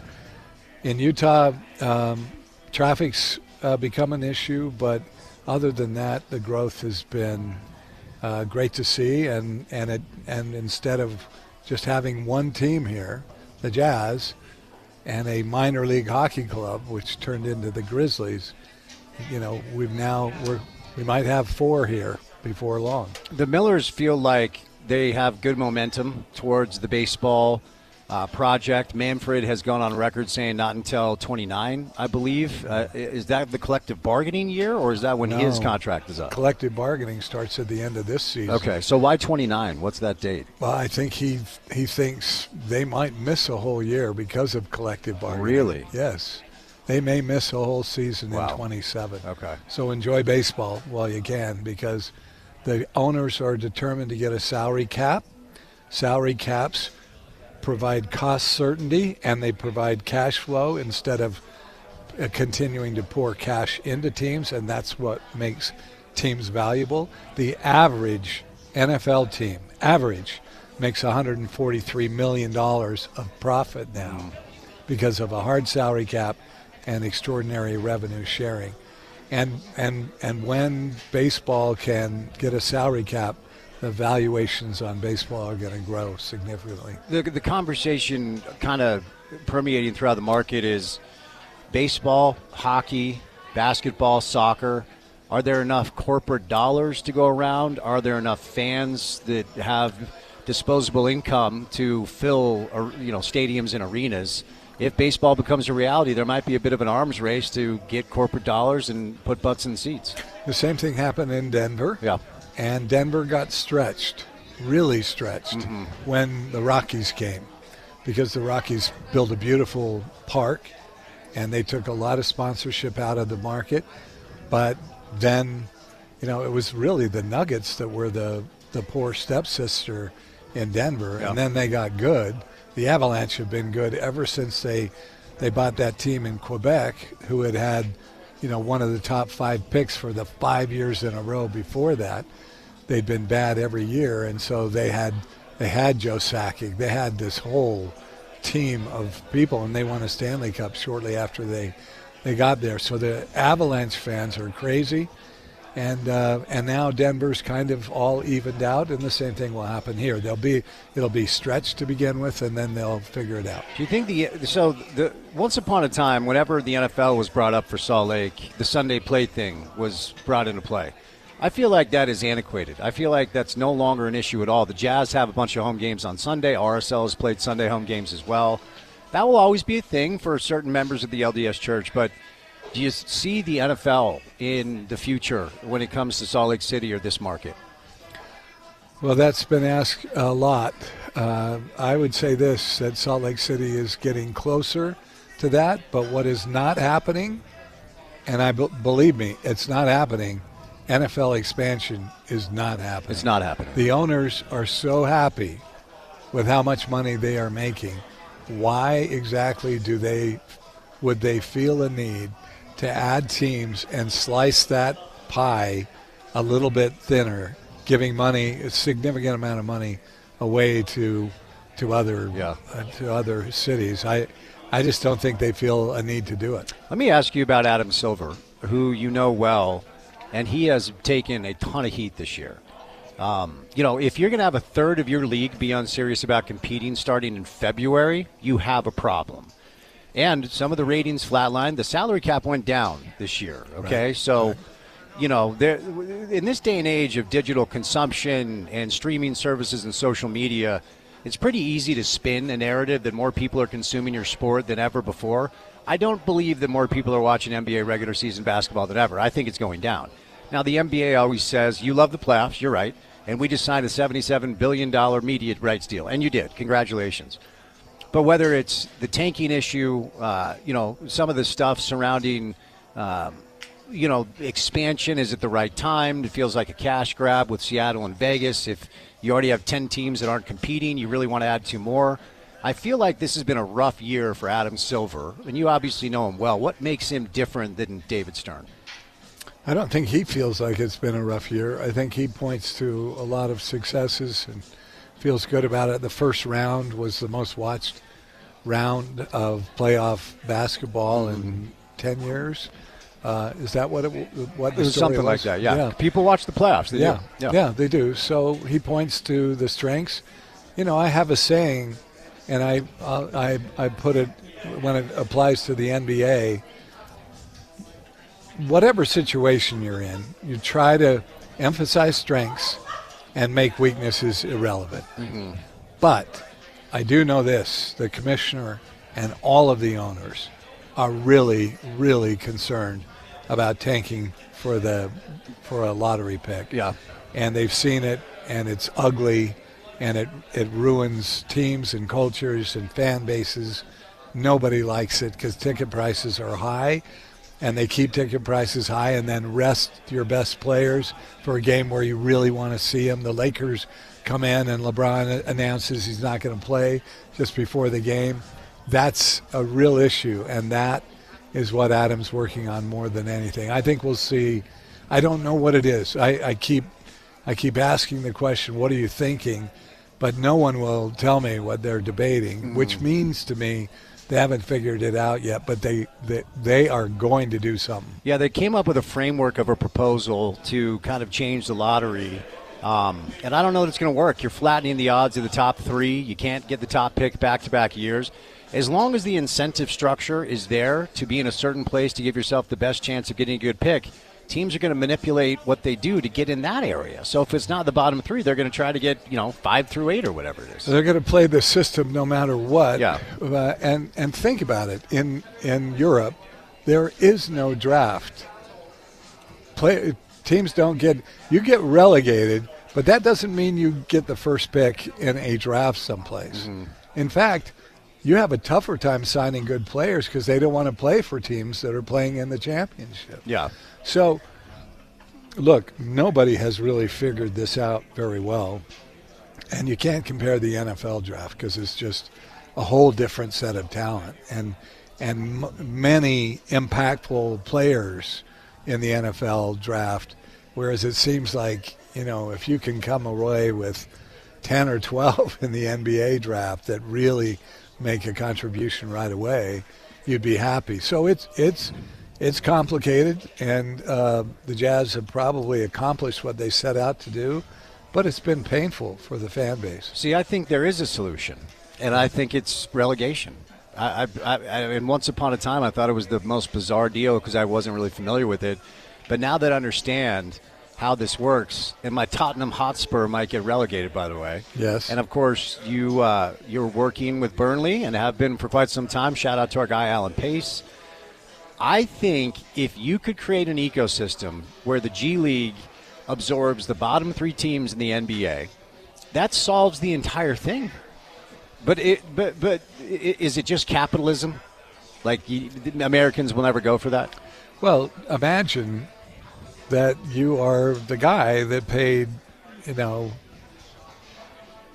what did Portland go for? $4.2 billion. 4.3 billion, yeah. All right, so you just did that, and you trade everybody away, and you go young, and you're all excited, and you win 15 games, and you get relegated. And you're playing in Sioux down Falls to the next year. CBA. Yeah. So you lose your television revenue.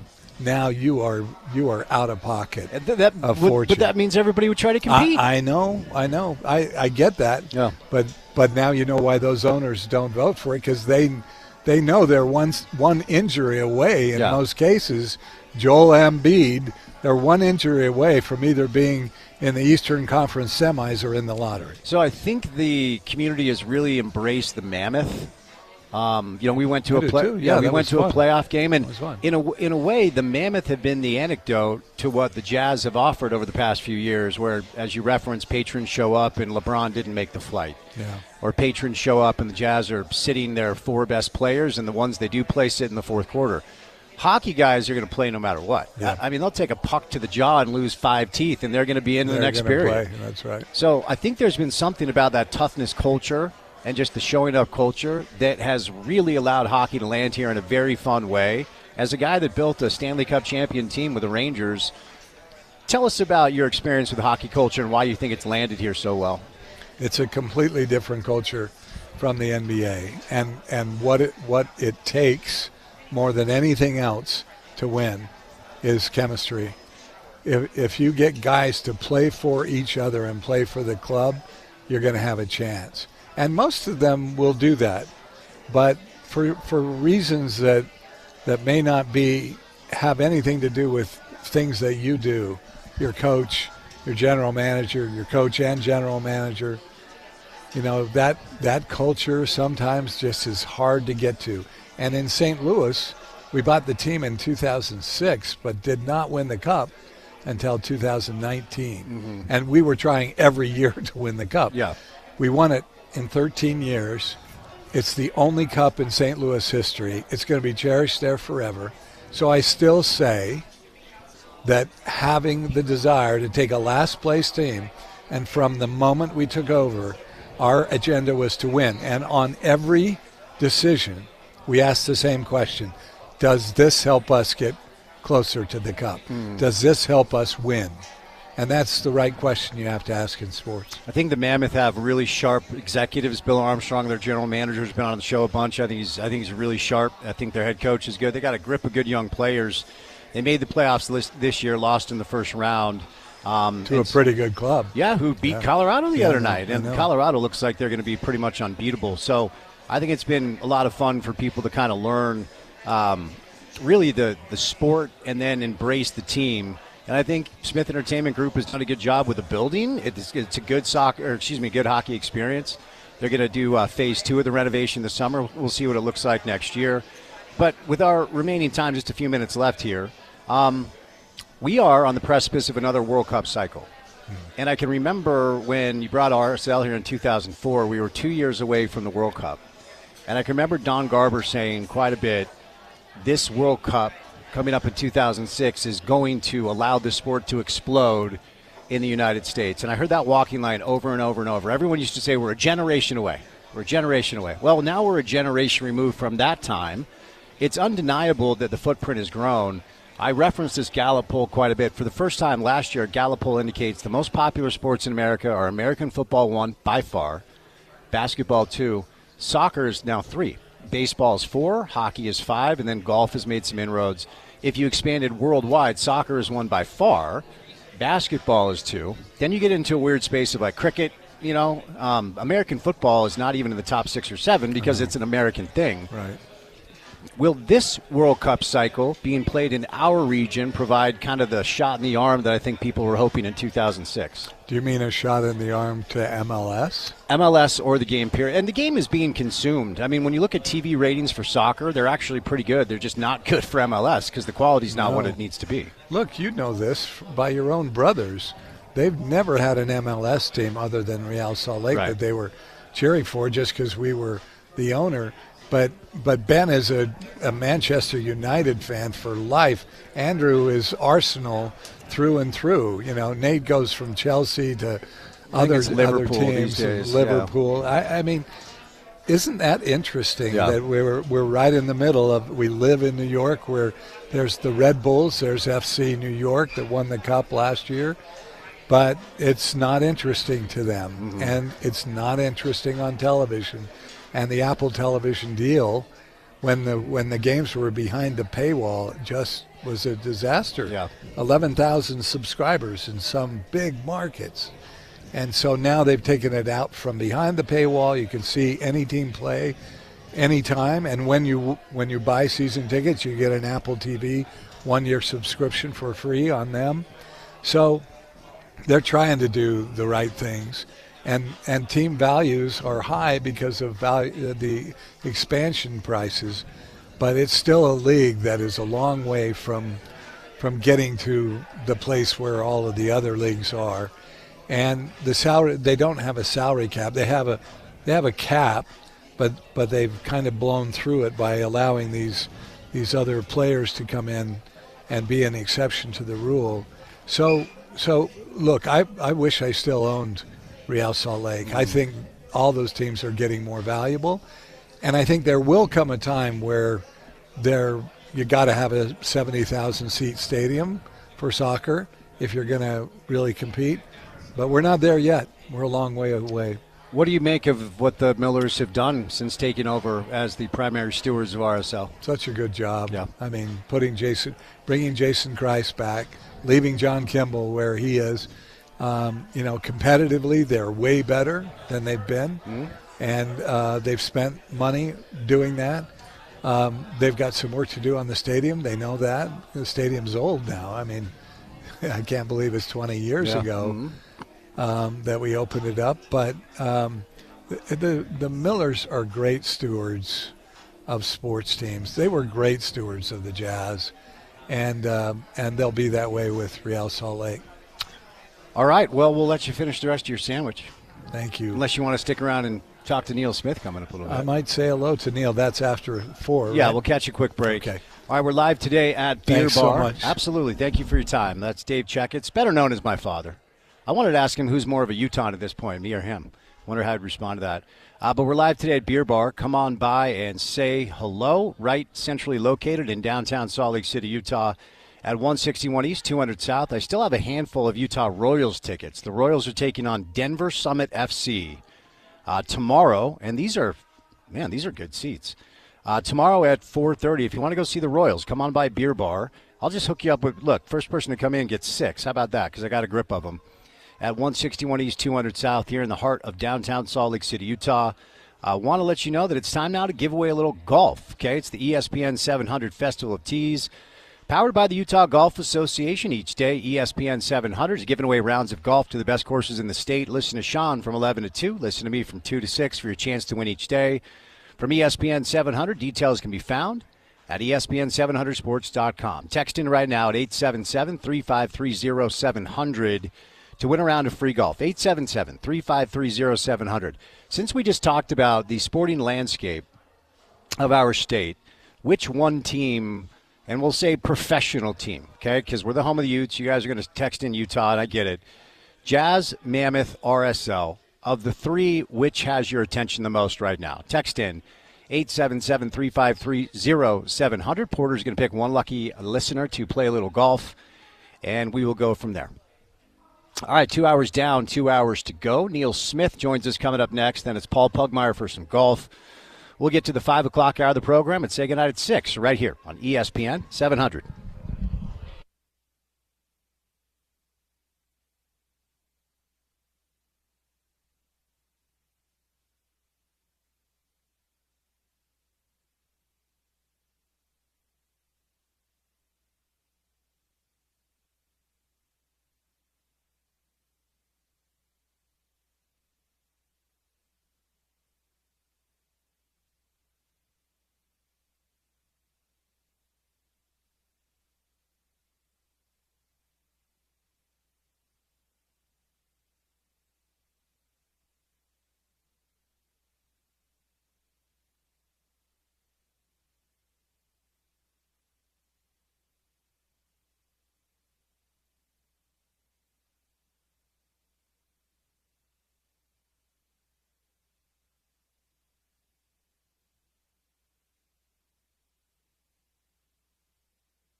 Today at Beer Bar, right in the heart of downtown Salt Lake City, Utah. They've got great food specials going on right now.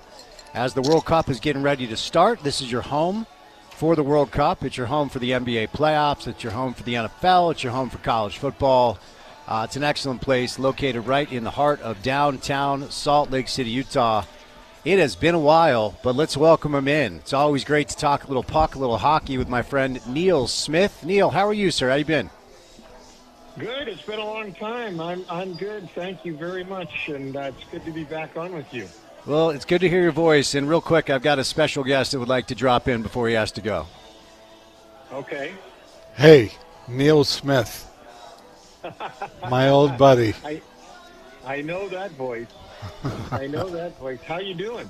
I'm doing well. It's nice to be out here with Spencer. We had some meetings out here today, so I flew out last night with Deb and wedding tomorrow, and then back to New York. But have seen a little bit of the playoff hockey and was really thrilled Spencer was going to have you on because I'll be interested in your take. I'm going to go get in the car and listen to you, but I wanted to say hello and wish you all the best. You know, I think about you and want the best for you all the time. You're a good man. Thank you, David. And I want you to know before you go, our 100th episode of NHL Wraparound, we recorded it yesterday, and we had a very special guest who's an old friend of yours. I can't even guess. Gary Bettman. Well, Gary and I have known each other since he was at the NBA, as you know, and I'm sure he was a great guest. That was a good choice for your number 100 run at it. No, it was really good. Hey, I'll let you go. Listen to us in the car and see if you think I know anything more than I used to know. Well, Neil, real quick, before we let him go, I want to know, now that we have him on record, is there one question you've always wanted to ask him that you would like to ask him right now? Oh, my gosh. Why did you fire me?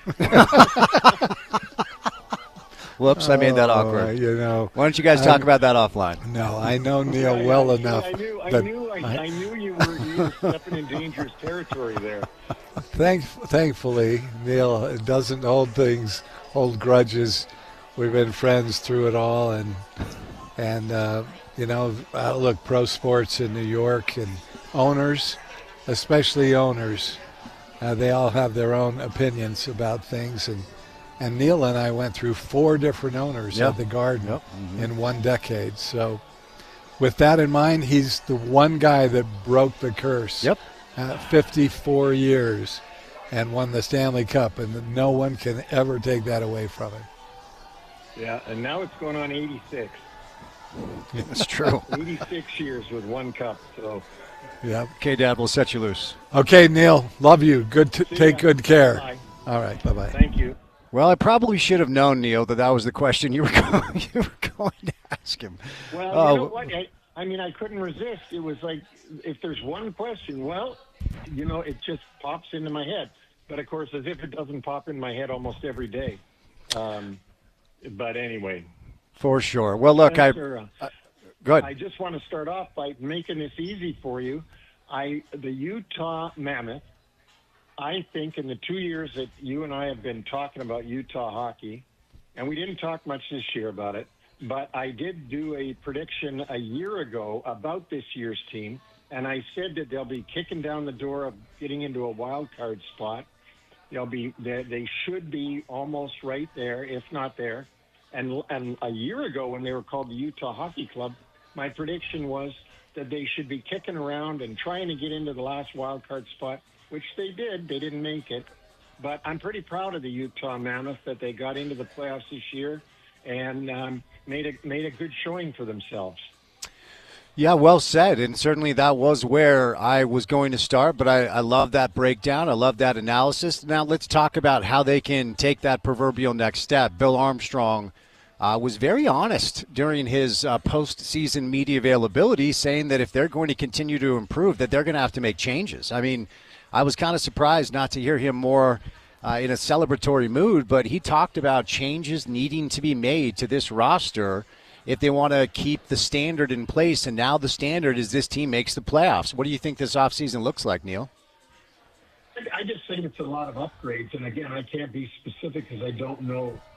Nobody knows who's going to be available. Nobody knows who Bill and his staff think they need to change.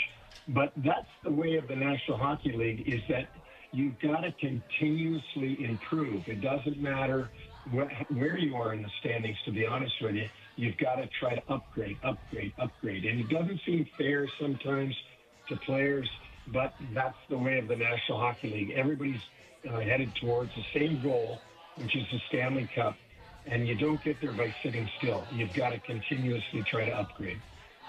So the team they lost to, Vegas, is not just alive, but they find themselves with a lead over the prohibitive favorite, Colorado. We'll see what Game 2 brings tonight. But give me your thoughts on the job John Tortorella has done after taking over just down the stretch, and not just winning 7 of 8 to close, but now getting this team to the Western Conference Finals. Well, this is a results-driven business, and he has the results. I know John. He worked for me in New York, and I like John very, very much. Apparently, the expiration date had hit for Bruce Cassidy. Some say that he's hard on the players. That might have been the case, and maybe they were wearing down and they needed a fresh voice.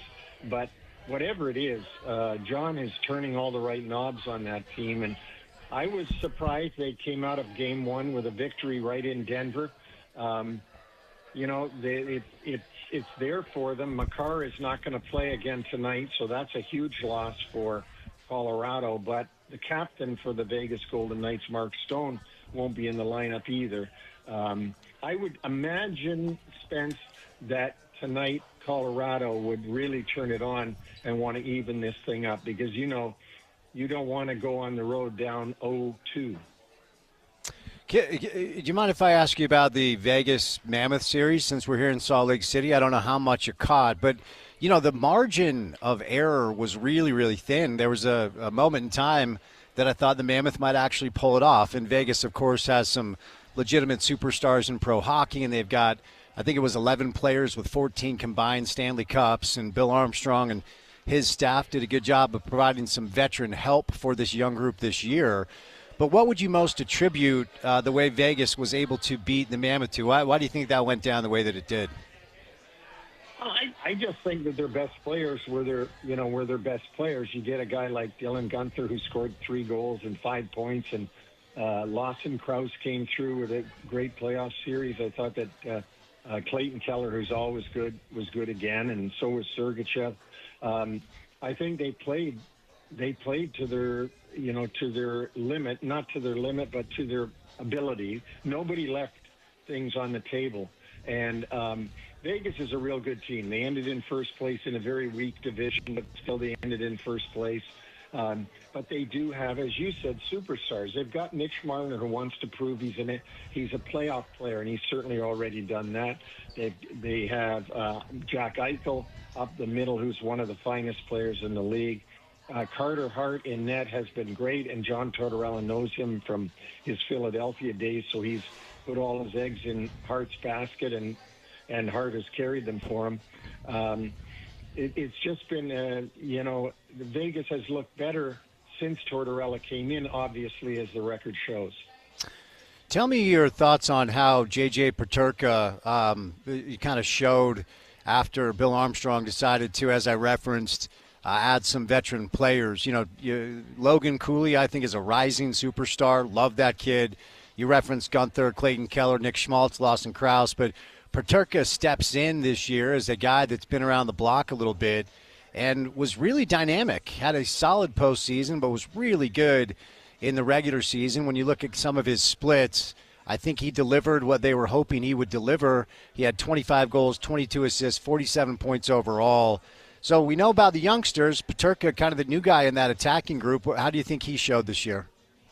I think it was a good trade. I thought it at the time. If you remember me, I said it to you guys at that time that I liked Peterka from Buffalo.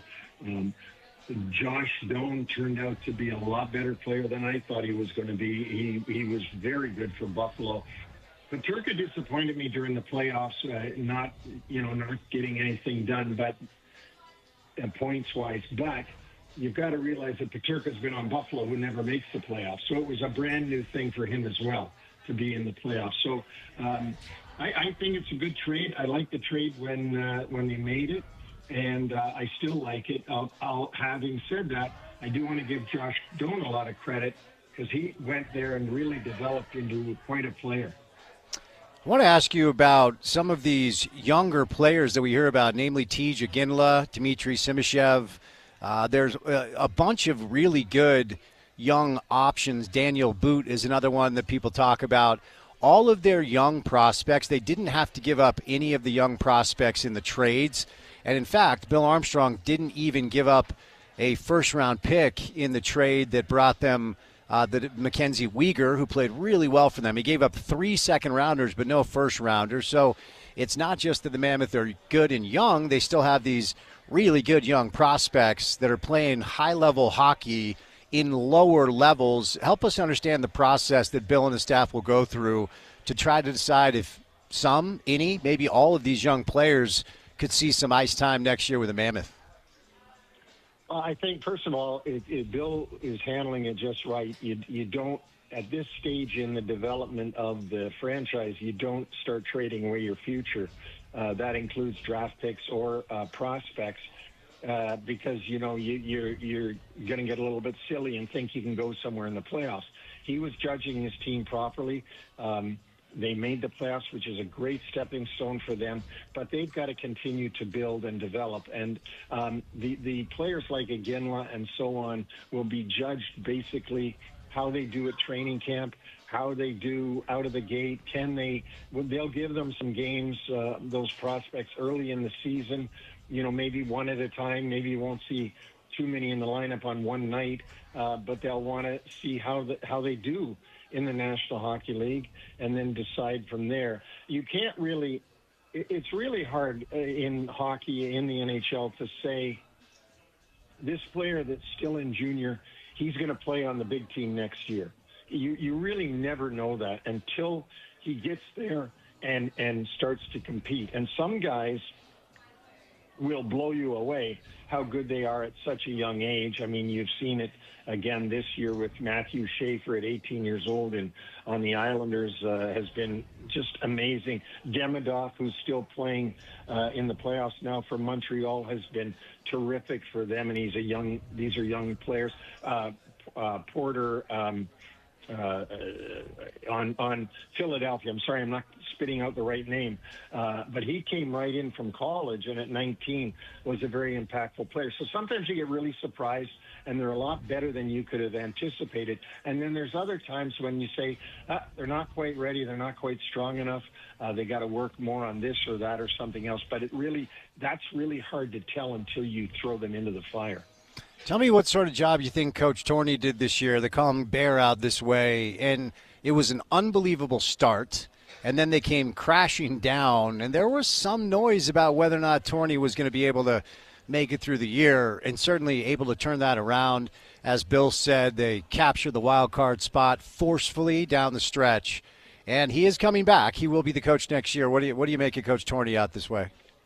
Well, I go back to Bill Armstrong, and I think Bill's doing all the right things. I think he's learned from other people. He's watched around the league and learned. And the one thing, you never get very far if you just shoot from the hip and start firing your coach as soon as you've got a losing streak, or you make rash decisions like that. I think he's had Torney for a long time. He knows him. He knows the character of the man. He knows how he handles his players. And I think it's a wise decision. I mean, here's the one guy that finally got this Phoenix Coyotes / Utah Hockey Club / Utah Mammoth team into the playoffs. This is a time to let him develop as well as the players. Let him try to develop, let him run with it. And, if things go wrong somewhere, I hope they never do. Obviously, Bill will make that decision that it's time to make a change. But I don't think that time is yet. Back to the current battle for Lord Stanley's Cup with the 4 teams that are left. We already kind of touched on tonight's game, too, between the Avs and the Golden Knights. But how do you see the rest of this series playing out? You think the Golden Knights have a chance to get the upset, or does it feel like the Avs are going to get it done? I've been saying the Avs would win the Cup all season, and I'm not going to back away from that now. Makar is a big loss, but that shouldn't lose them a series. Not one player never wins or loses you an entire series. I think that the Avalanche might have been caught off guard. Certainly Carolina was caught off guard last night by the Montreal Canadiens. But speaking about that Western Series, I would expect that Colorado would be ready to go hunting tonight because they're a good team. They're stacked rather. Obviously a great coach in Bednar. And I think it'll be tough for Vegas to come out of there 2-0.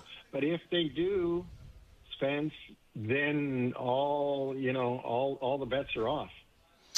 So I saw a stat that in the last 8 series where one team is coming off a sweep and the other team is coming off a 7-game series, the team that's coming off a 7-game series is 7-1 over the team that's coming off a sweep.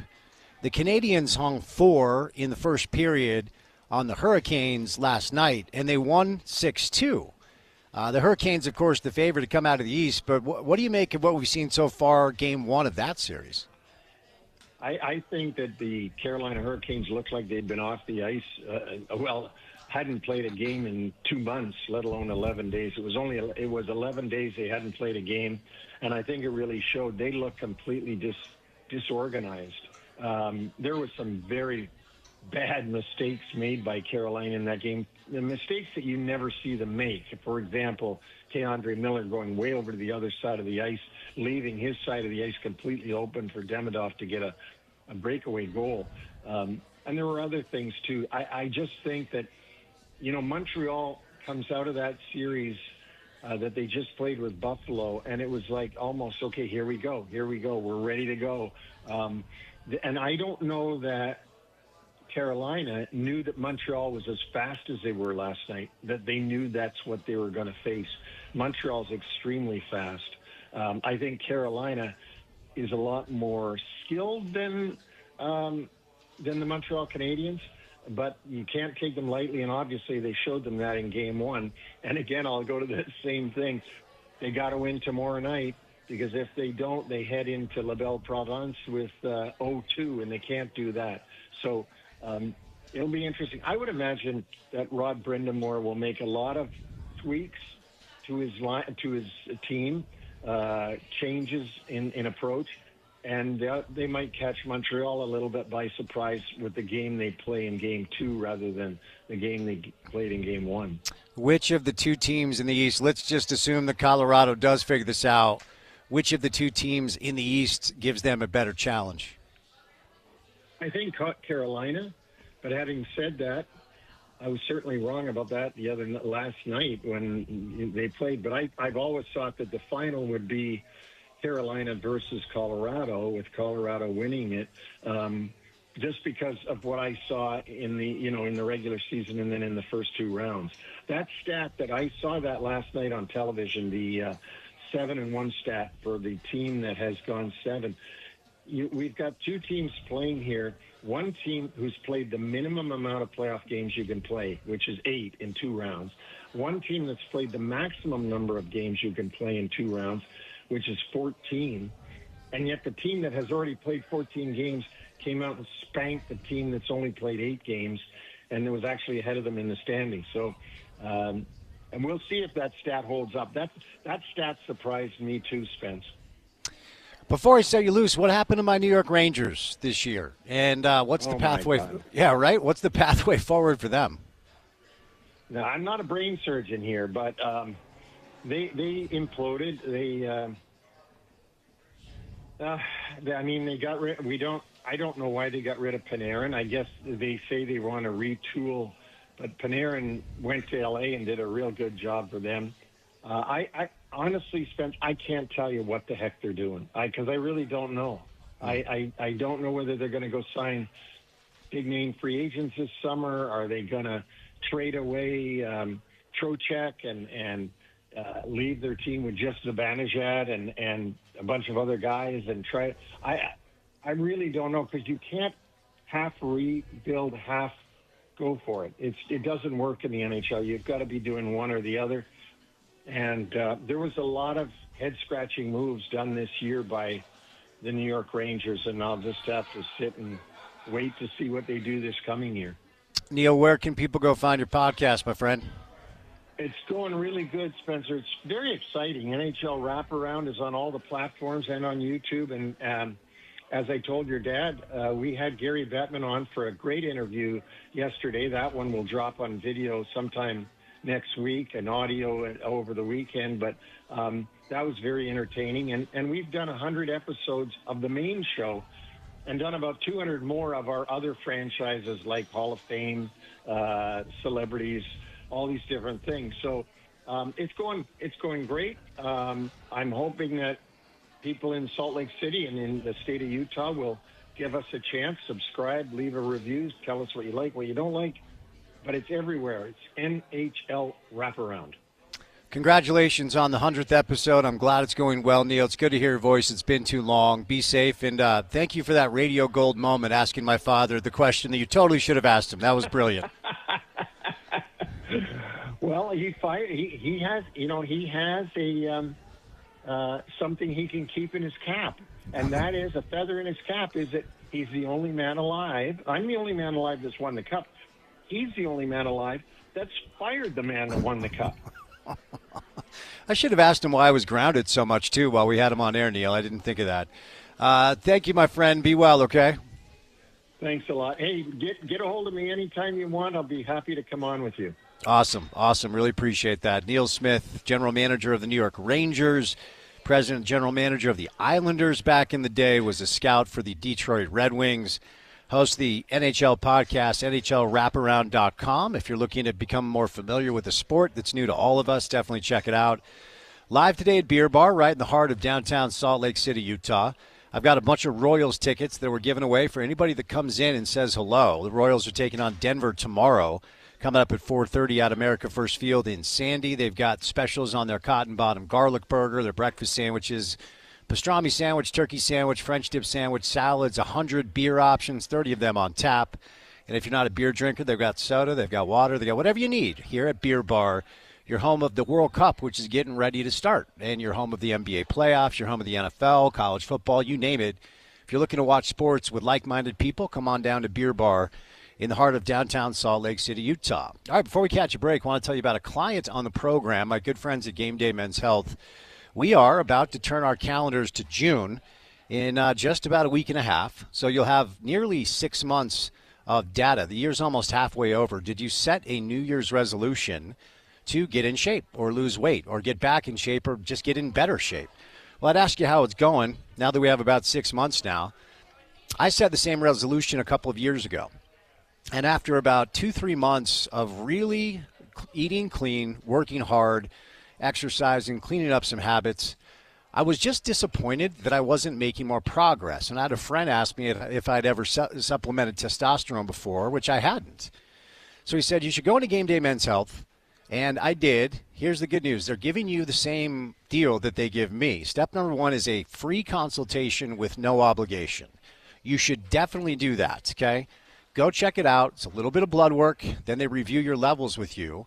And then they recommend the products they have that can help you in your journey to get back in shape, lose weight, or get in better shape. And I can tell you, 2.5 years now, I've maintained the shape. I'm in the best shape I've been in as an adult, and I go in every couple months for some levels and blood work, and we make sure that I'm where I need to be. Here's the kicker. Go to GameDayMen'sHealth.com, schedule your free consultation. Do that right now. But if you decide to go forward with their program, if you tell them you heard me talking about it on the radio, they're going to give you 50% off of your membership for the rest of the year. So every product that they recommend becomes extremely affordable. Some of these things were reserved for celebrities, athletes, rich people once upon a time, but not now. It's affordable. So go to GameDayMen'sHealth.com, schedule your consultation, tell them you heard me talking about it on the radio, and 50% off your first year membership at Game Day Men's Health. All right, we'll catch a break. Coming up on the other side, we switch gears. The PGA Tour is at the Byron Nelson. A lot of exciting local golf going on with Paul Pugmire. We'll also talk about my embarrassing performance at the Mid-Am qualifier last week. So if you want to hear me bemoan my horrible golf game, don't go anywhere. It is The Drive on a Friday afternoon live at Beer Bar. And it's good to have you with us right here on ESPN 700.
PGA Tour is at the CJ Cup Byron Nelson at TPC Craig Ranch in McKinney, Texas. Let's get you a quick scoreboard update.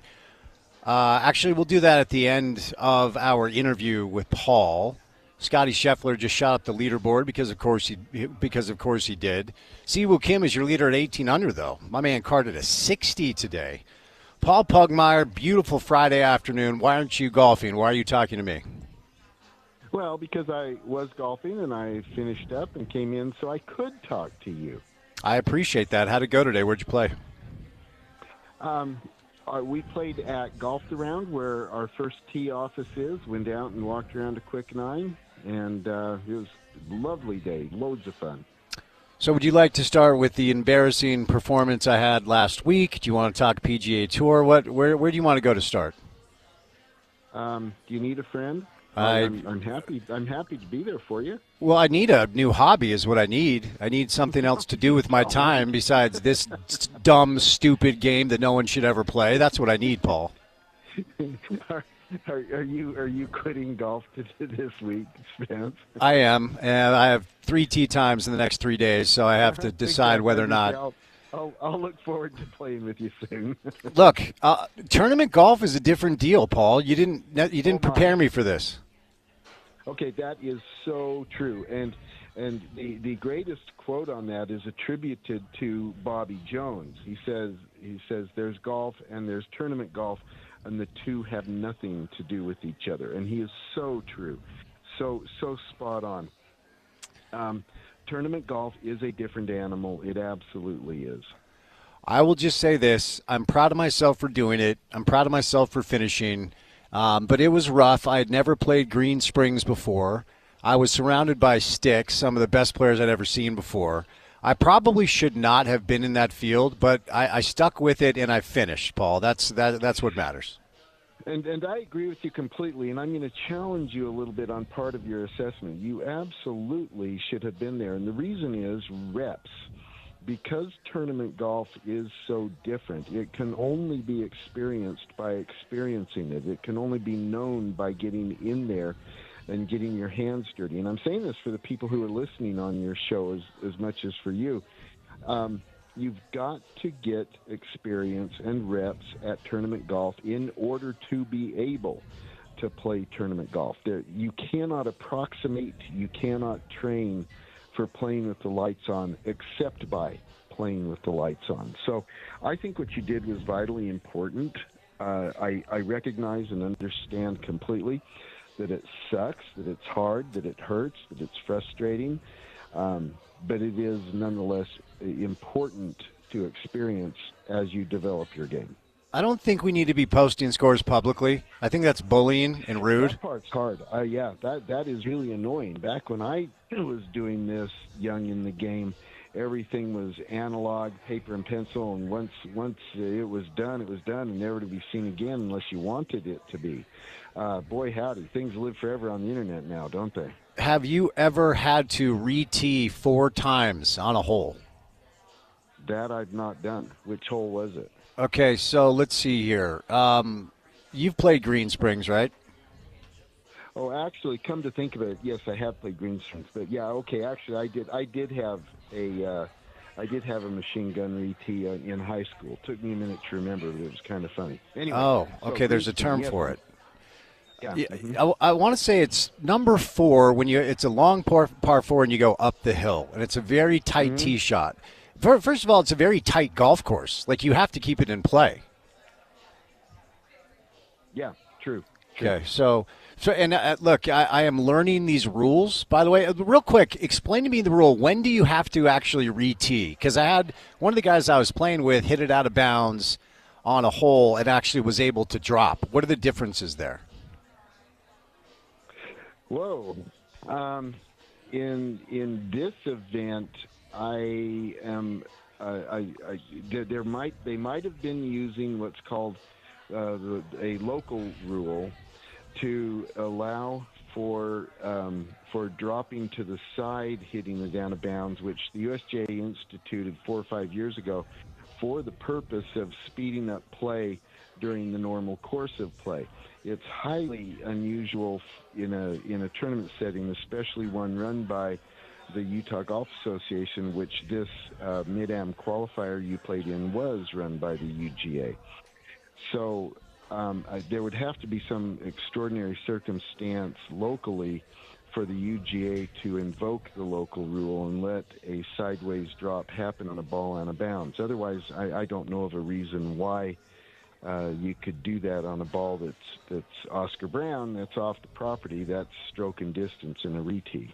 Okay, so it sounds like this guy was cheating. Does anything make sense about the color of like a red stake compared to a white stake? Yeah, totally. So a white stake is the property boundary. It is out of bounds if you cross a white stake. A red stake is a penalty area, is the official term now, but a water hazard. And a sideways drop on a red stake is totally proper. That's what happened. Anyway, back to my nightmare. So I hit my drive, hit it pretty well, but it was a little right, and I thought I was going to be good. We all drive up, and we couldn't find it. So the guy's like, "You have to go hit your drive again." I'm like, "Wait, what?" See, I didn't know I had to do that. So drive back, drive back. In this case, and this time your boy hooks it. I'm like, sick. Okay, so I think I'm okay. Drive up, and I found out later that I should have hit a provisional. Like, thanks for the heads up, guys. Drive up, couldn't see it. He's like, you got to go back. I'm like, this is ridiculous. Drive 3, boom, right, same thing. Drive back. By this time, Paul, 3 groups are waiting on the tee for me to hit my 4th drive, okay? So now your boy's legs are shaking. The hands are sweaty. We're doing the M&M thing. Luckily, I was able to hit a good drive on my 4th attempt. But all of this is to say, and I'm trying to make myself feel better in real time, I had to card a 10 and then a 9 on the next hole. And there were 2 par 4s. And I still shot a 94. Okay, so I'm putting into my head, if I was able to even double bogey those 2, then I'm shaving, 9 strokes from my score, right? So I'm choosing to view it that way. That's how I'm choosing to view it. Yeah, totally. I agree with you. That's totally how you should view it. Plus, I would really focus on the good holes and more specifically the good shots and the good swings. Build on those and add those to the experience of choking on your vomit because it's tournament golf, and then that's what will really lead to growing in the game. Yeah, pars felt like miracles, bogeys felt acceptable, but if you can just avoid the blow-up holes, I guess it's not that unlike when you just usually play. Like, if you have 1 or 2 blow-up holes, it's going to blow up your entire round. Oh, absolutely. And look, that speaks to one of the core principles of managing yourself and your game. People call it course managed, but the course is what it is. It's not managed. What you're managing is yourself and your game. But for the sake of let's call it linguistic acquiescence, let's call it course management. The primary rule here is don't make things worse. It's a Hippocratic oath thing. Do no harm. You want to, if you hit it in the trees, don't try to hit a hero shot through a 4x4 window and compound things. Go sideways, get out of trouble, make your bogey, and move on. What you've done there is you took double bogey off your card. You took triple and quad out of consideration, and you saved the round. You can recover from a bogey, absolutely. Recovering from a double bogey is, here's some math, it's twice as hard. A triple bogey is 3 times as hard. Keeping those, accepting that you've already spent the shot by hitting the bad one, accepting that and playing from there, moving on, keeping big numbers off your card is the fundamental, most basic step to improving your score, managing your score. There are a bunch of ex-pros and ex-college guys there. Sure. What's the deal with that? How are they using these qualifiers to potentially as a pathway? I was stunned. I've only been playing 5 years, and now you have these guys that literally were at one point fighting for a tour card, playing in the same tournament I am. That does not feel right to me.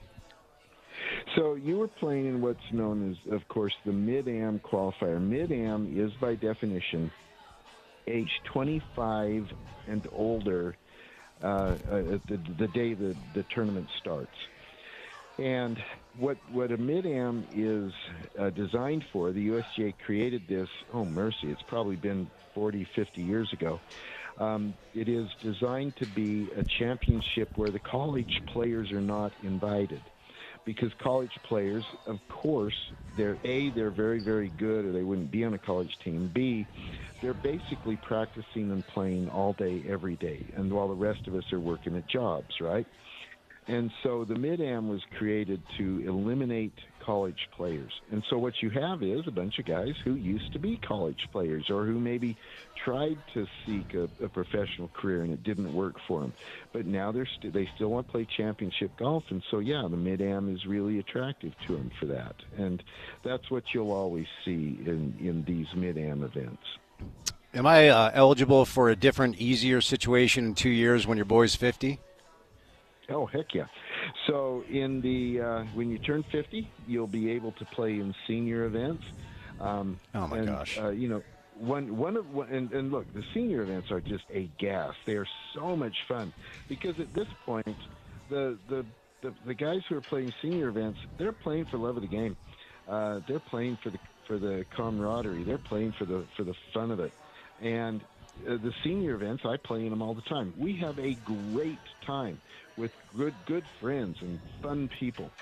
Yeah, there's some good golf because some of these guys were the same guys who were beating me back when we were in college, right? But nonetheless, it's a different culture. It's a different environment. It's a lot of fun. I'm looking forward to you being a part of it. Man, I guess I'm at that stage of life where the senior events are on the precipice.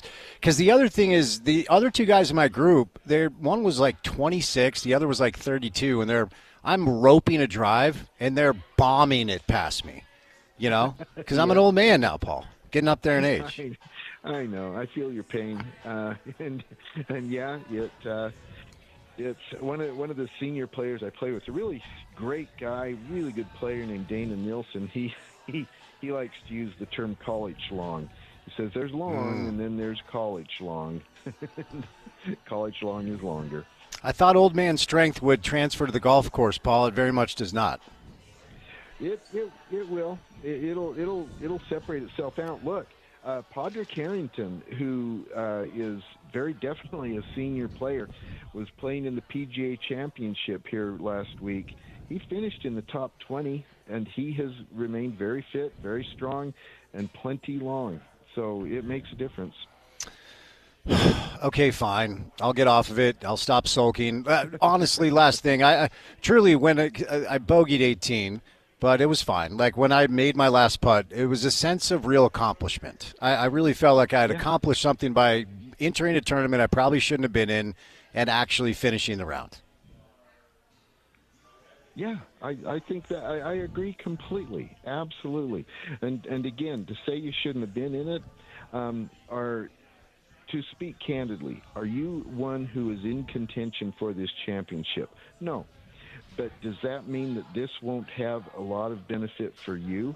Equally no. You should play these events because it teaches you to play with the lights on, which is different. And it is a really good barometer. You can go back and look at your notes, reconstruct the holes in the shots, and say, oh, I need to practice this thing because it showed up as being something that hurt me. These are very instructive experiences, and they also can just plain be fun. Fair enough. All right.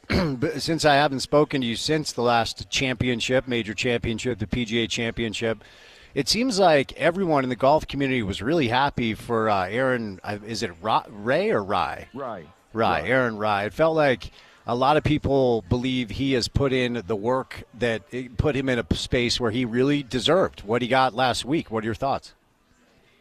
I think Rory McIlroy said it best. Rory frequently does say things best. In his post-round interview, it was when Rye was still out on the course. He said, look, it looks like Aaron's going to win this. You will not find anybody on this property who isn't happy for him. And I think that really summed it up because Aaron is the kind of guy who spends every day out there being nice to people, being polite, being kind and cheerful, and as a result, he's universally liked. And as a result, there was nobody on the property who wasn't happy for him winning. Yeah, he's got game. We've seen that. It shows up from time to time. It sure showed up on Sunday afternoon coming down the stretch at Anoramic at the PGA Championship. But holy cow, yeah, he is a guy who is universally liked and respected, and it's not a huge surprise to see him step up, although he absolutely got everything out of his game, everything out of his Sunday round that he could. The lightning struck at the right time, and he is now a major champion and will be for the rest of his life.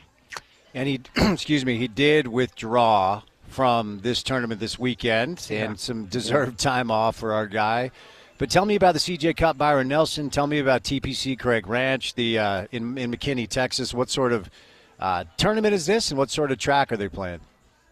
Yeah, I do. It's a good question. I want to talk about it for a minute. But before I go there, I want to follow up a little bit on Aaron Rai withdrawing and going back to what Bobby Jones said about tournament golf being different. Tournament golf sucks life out of you.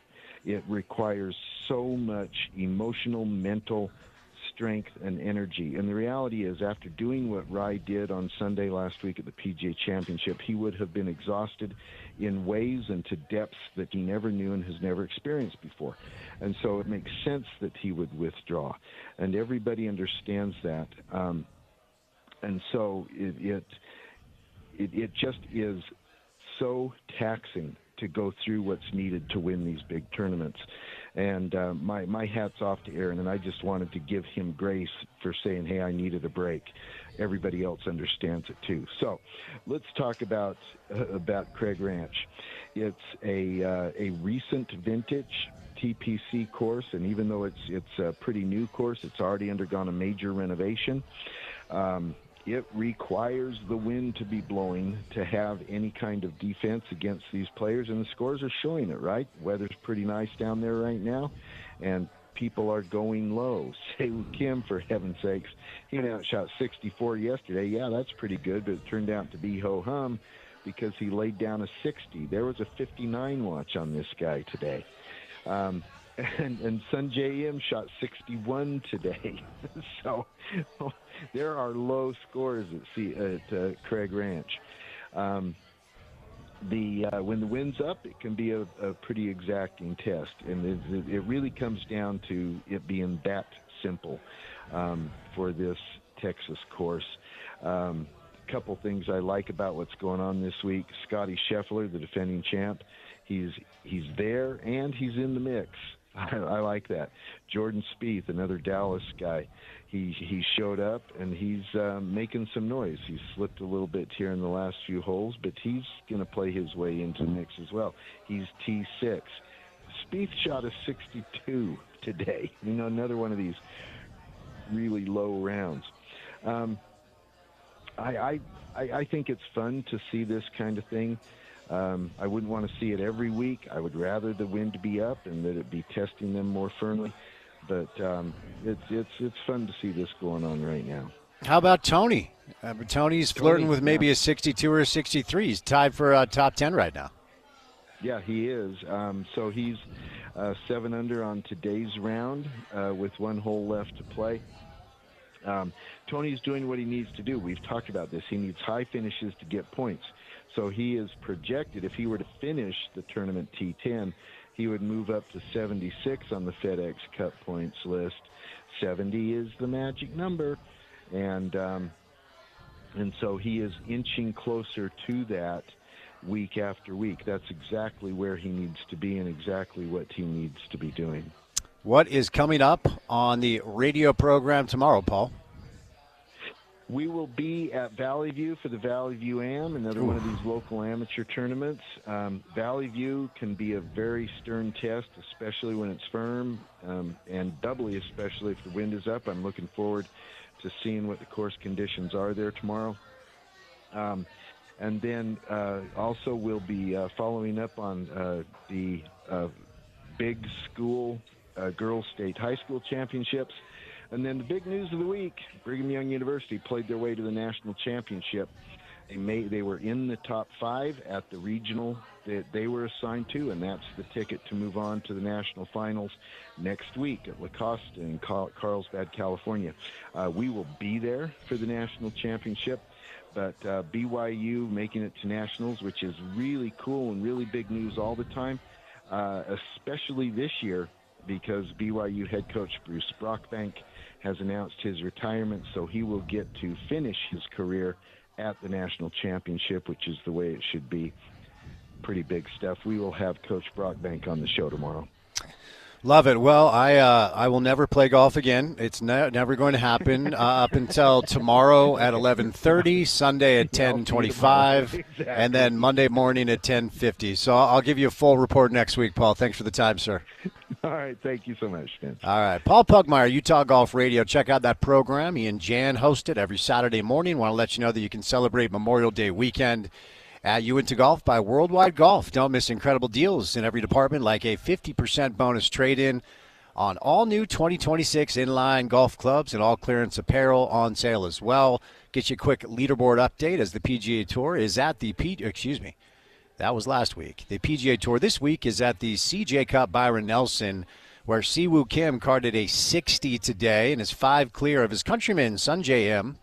Siwoo is 18 under. Sungjae is 13 under. Scotty Scheffler and Wyndham Clark also at 13 under par. Jordan Spieth, Tom Hoge, and Tony Finau birdied 18. That a kid.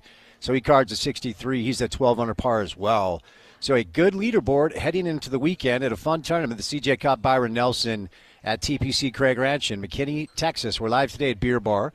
Come on by and say hello. We'd love to see you. We have Utah Royals tickets. We'll catch a quick break and bring you the final hour of the program coming up next on a Friday on ESPN 700.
All right, we're wrapping it up. We are up against it, so we need to say goodnight. I want to say a special thanks to our friends here at Beer Bar. Love being down here, man.